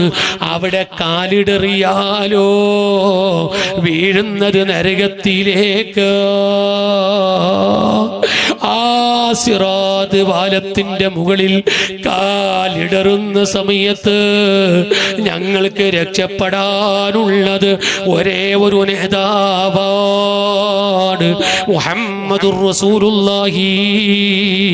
ഇവിടെ വാല് കേൾക്കുന്ന മുഅ്മിനീങ്ങളോട്, ഇവിടെ വാല് കേൾക്കുന്ന ഉമ്മമാരോട്, എല്ലാവരോടും ഹബീബ് തങ്ങളെ കൈപിടിച്ചുകൊണ്ട്, റസൂലുള്ളാഹിനെ മുറുകെ പിടിച്ചുകൊണ്ട്, അവിടുത്തെ ശഫാഅത്ത് തേടി അവിടുത്തെ പേരിൽ സ്വലാത്തുകൾ അധികരിപ്പിച്ച് ഹബീബായ തങ്ങളുമായി ബന്ധം പുലർത്തി അവിടുത്തെ ബുർദകൾ പാടി റസൂലുള്ളാഹിന്റെ മദ്ഹ് പാടി മുത്തുനബിയെ മുറുകെ പിടിച്ച് സുന്നത്ത് ജമാഅത്ത് മുറുകെ പിടിച്ച് മഹാന്മാരെ പിന്തുടർന്ന് താജുൽ ഉലമന്റെ ഹദറത്തിലേക്ക് ഫാത്തിഹ ഓതി നമ്മുടെ കിന്യത്ത് മഖാമിൽ കിടക്കുന്ന മഹാനവറുകൾക്ക് ഫാത്തിഹ ഓതി മഹാന്മാരുമായി ബന്ധം സ്ഥാപിച്ച് നല്ലവരായി ജീവിക്കണമെന്ന് ഓർമ്മപ്പെടുത്തി ഞാൻ എൻ്റെ പ്രസംഗം നിർത്തുന്നു. അർഹമുർ-റഹീമായ റബ്ബ് ഞങ്ങളെ സരസ്വനി കബൂലാക്കണം റഹ്മാനെ, നീ സ്വീകരിക്കണേ റഹ്മാനെ. അല്ലാഹ് ദുആക്ക് ഇജാബത്ത് നൽകണേ റഹ്മാനെ. അല്ലാഹ് ഈ സരസ് ഞങ്ങളെ ദുനിയാവിലും ആഖിറത്തിലും രക്ഷപ്പെടാൻ നീ കാരണമാക്കണം റഹ്മാനെ. ഒന്നുമില്ലാത്ത ഞങ്ങളെ ഇത്തരം സരസിന്റെ ബറക്കത്ത് കൊണ്ടെങ്കിലും നീ രക്ഷപ്പെടുത്തണേ റഹ്മാനെ. ആമീൻ ബിറഹ്മതിക യാ അർഹമർ റഹീമീൻ. രണ്ട് തങ്ങന്മാരുണ്ട്, വേദ പറയും. പഴയ കാലത്തൊക്കെ തങ്ങന്മാരെ കാത്തിട്ട് വേദ പറഞ്ഞിരുന്നു. ബയർ തങ്ങളൊക്കെ കാത്തിട്ട് 3-4 മണിക്കൂർ വേദ പറഞ്ഞിന്. ബഹുമാനപ്പെട്ട ഖലീൽ ബുഖാരി തങ്ങളെ കാത്തിട്ട് 6 മണിക്കൂർ വേദ പറഞ്ഞിന്. ഇന്ന് 400 ഷുഗറാണ്, കഴിയില്ല. ഇത്രയോ പറഞ്ഞ് ഇവരാരോ ബർക്കത്ത് കൊണ്ട് പറഞ്ഞതാണ്. ഇൻഷാ അല്ലാഹ് ഇനി തങ്ങന്മാർ തങ്ങൾ വരുന്നത് വരെ തങ്ങന്മാർ പറയും. എല്ലാവരും ദുആ കൊണ്ട് വസിയത്ത് ചെയ്യുന്നു. അസ്സലാമു അലൈക്കും വറഹ്മത്തുള്ളാഹി.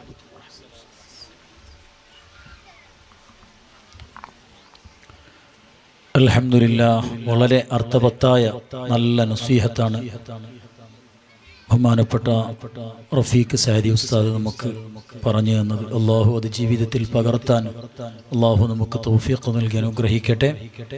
ബഹുമാനപ്പെട്ട ഉസ്താദ് അവർക്ക് അള്ളാഹു ആഫിയത്തോടെയുള്ള ദീർഘായുസ് ഇനിയും ഒരുപാട് കാലം ദീനിൻ്റെ ഖിദ്മത്തിലായി അള്ളാഹു നീട്ടിക്കൊടുക്കുമാറാകട്ടെ. ആമീൻ യാ റബ്ബൽ ആലമീൻ. ബഹുമാനപ്പെട്ട സയ്യിദ് ഉസ്താദ് ഓർമ്മപ്പെടുത്തിയതുപോലെ നമ്മുടെ വേദിയിൽ ബഹുമാനപ്പെട്ട സയ്യിദ് കുഞ്ഞിക്കോയ തങ്ങൾ സഅദി അൽഹംദുലില്ലാഹ് നമ്മുടെ വേദിയിൽ എത്തിയിട്ടുണ്ട്.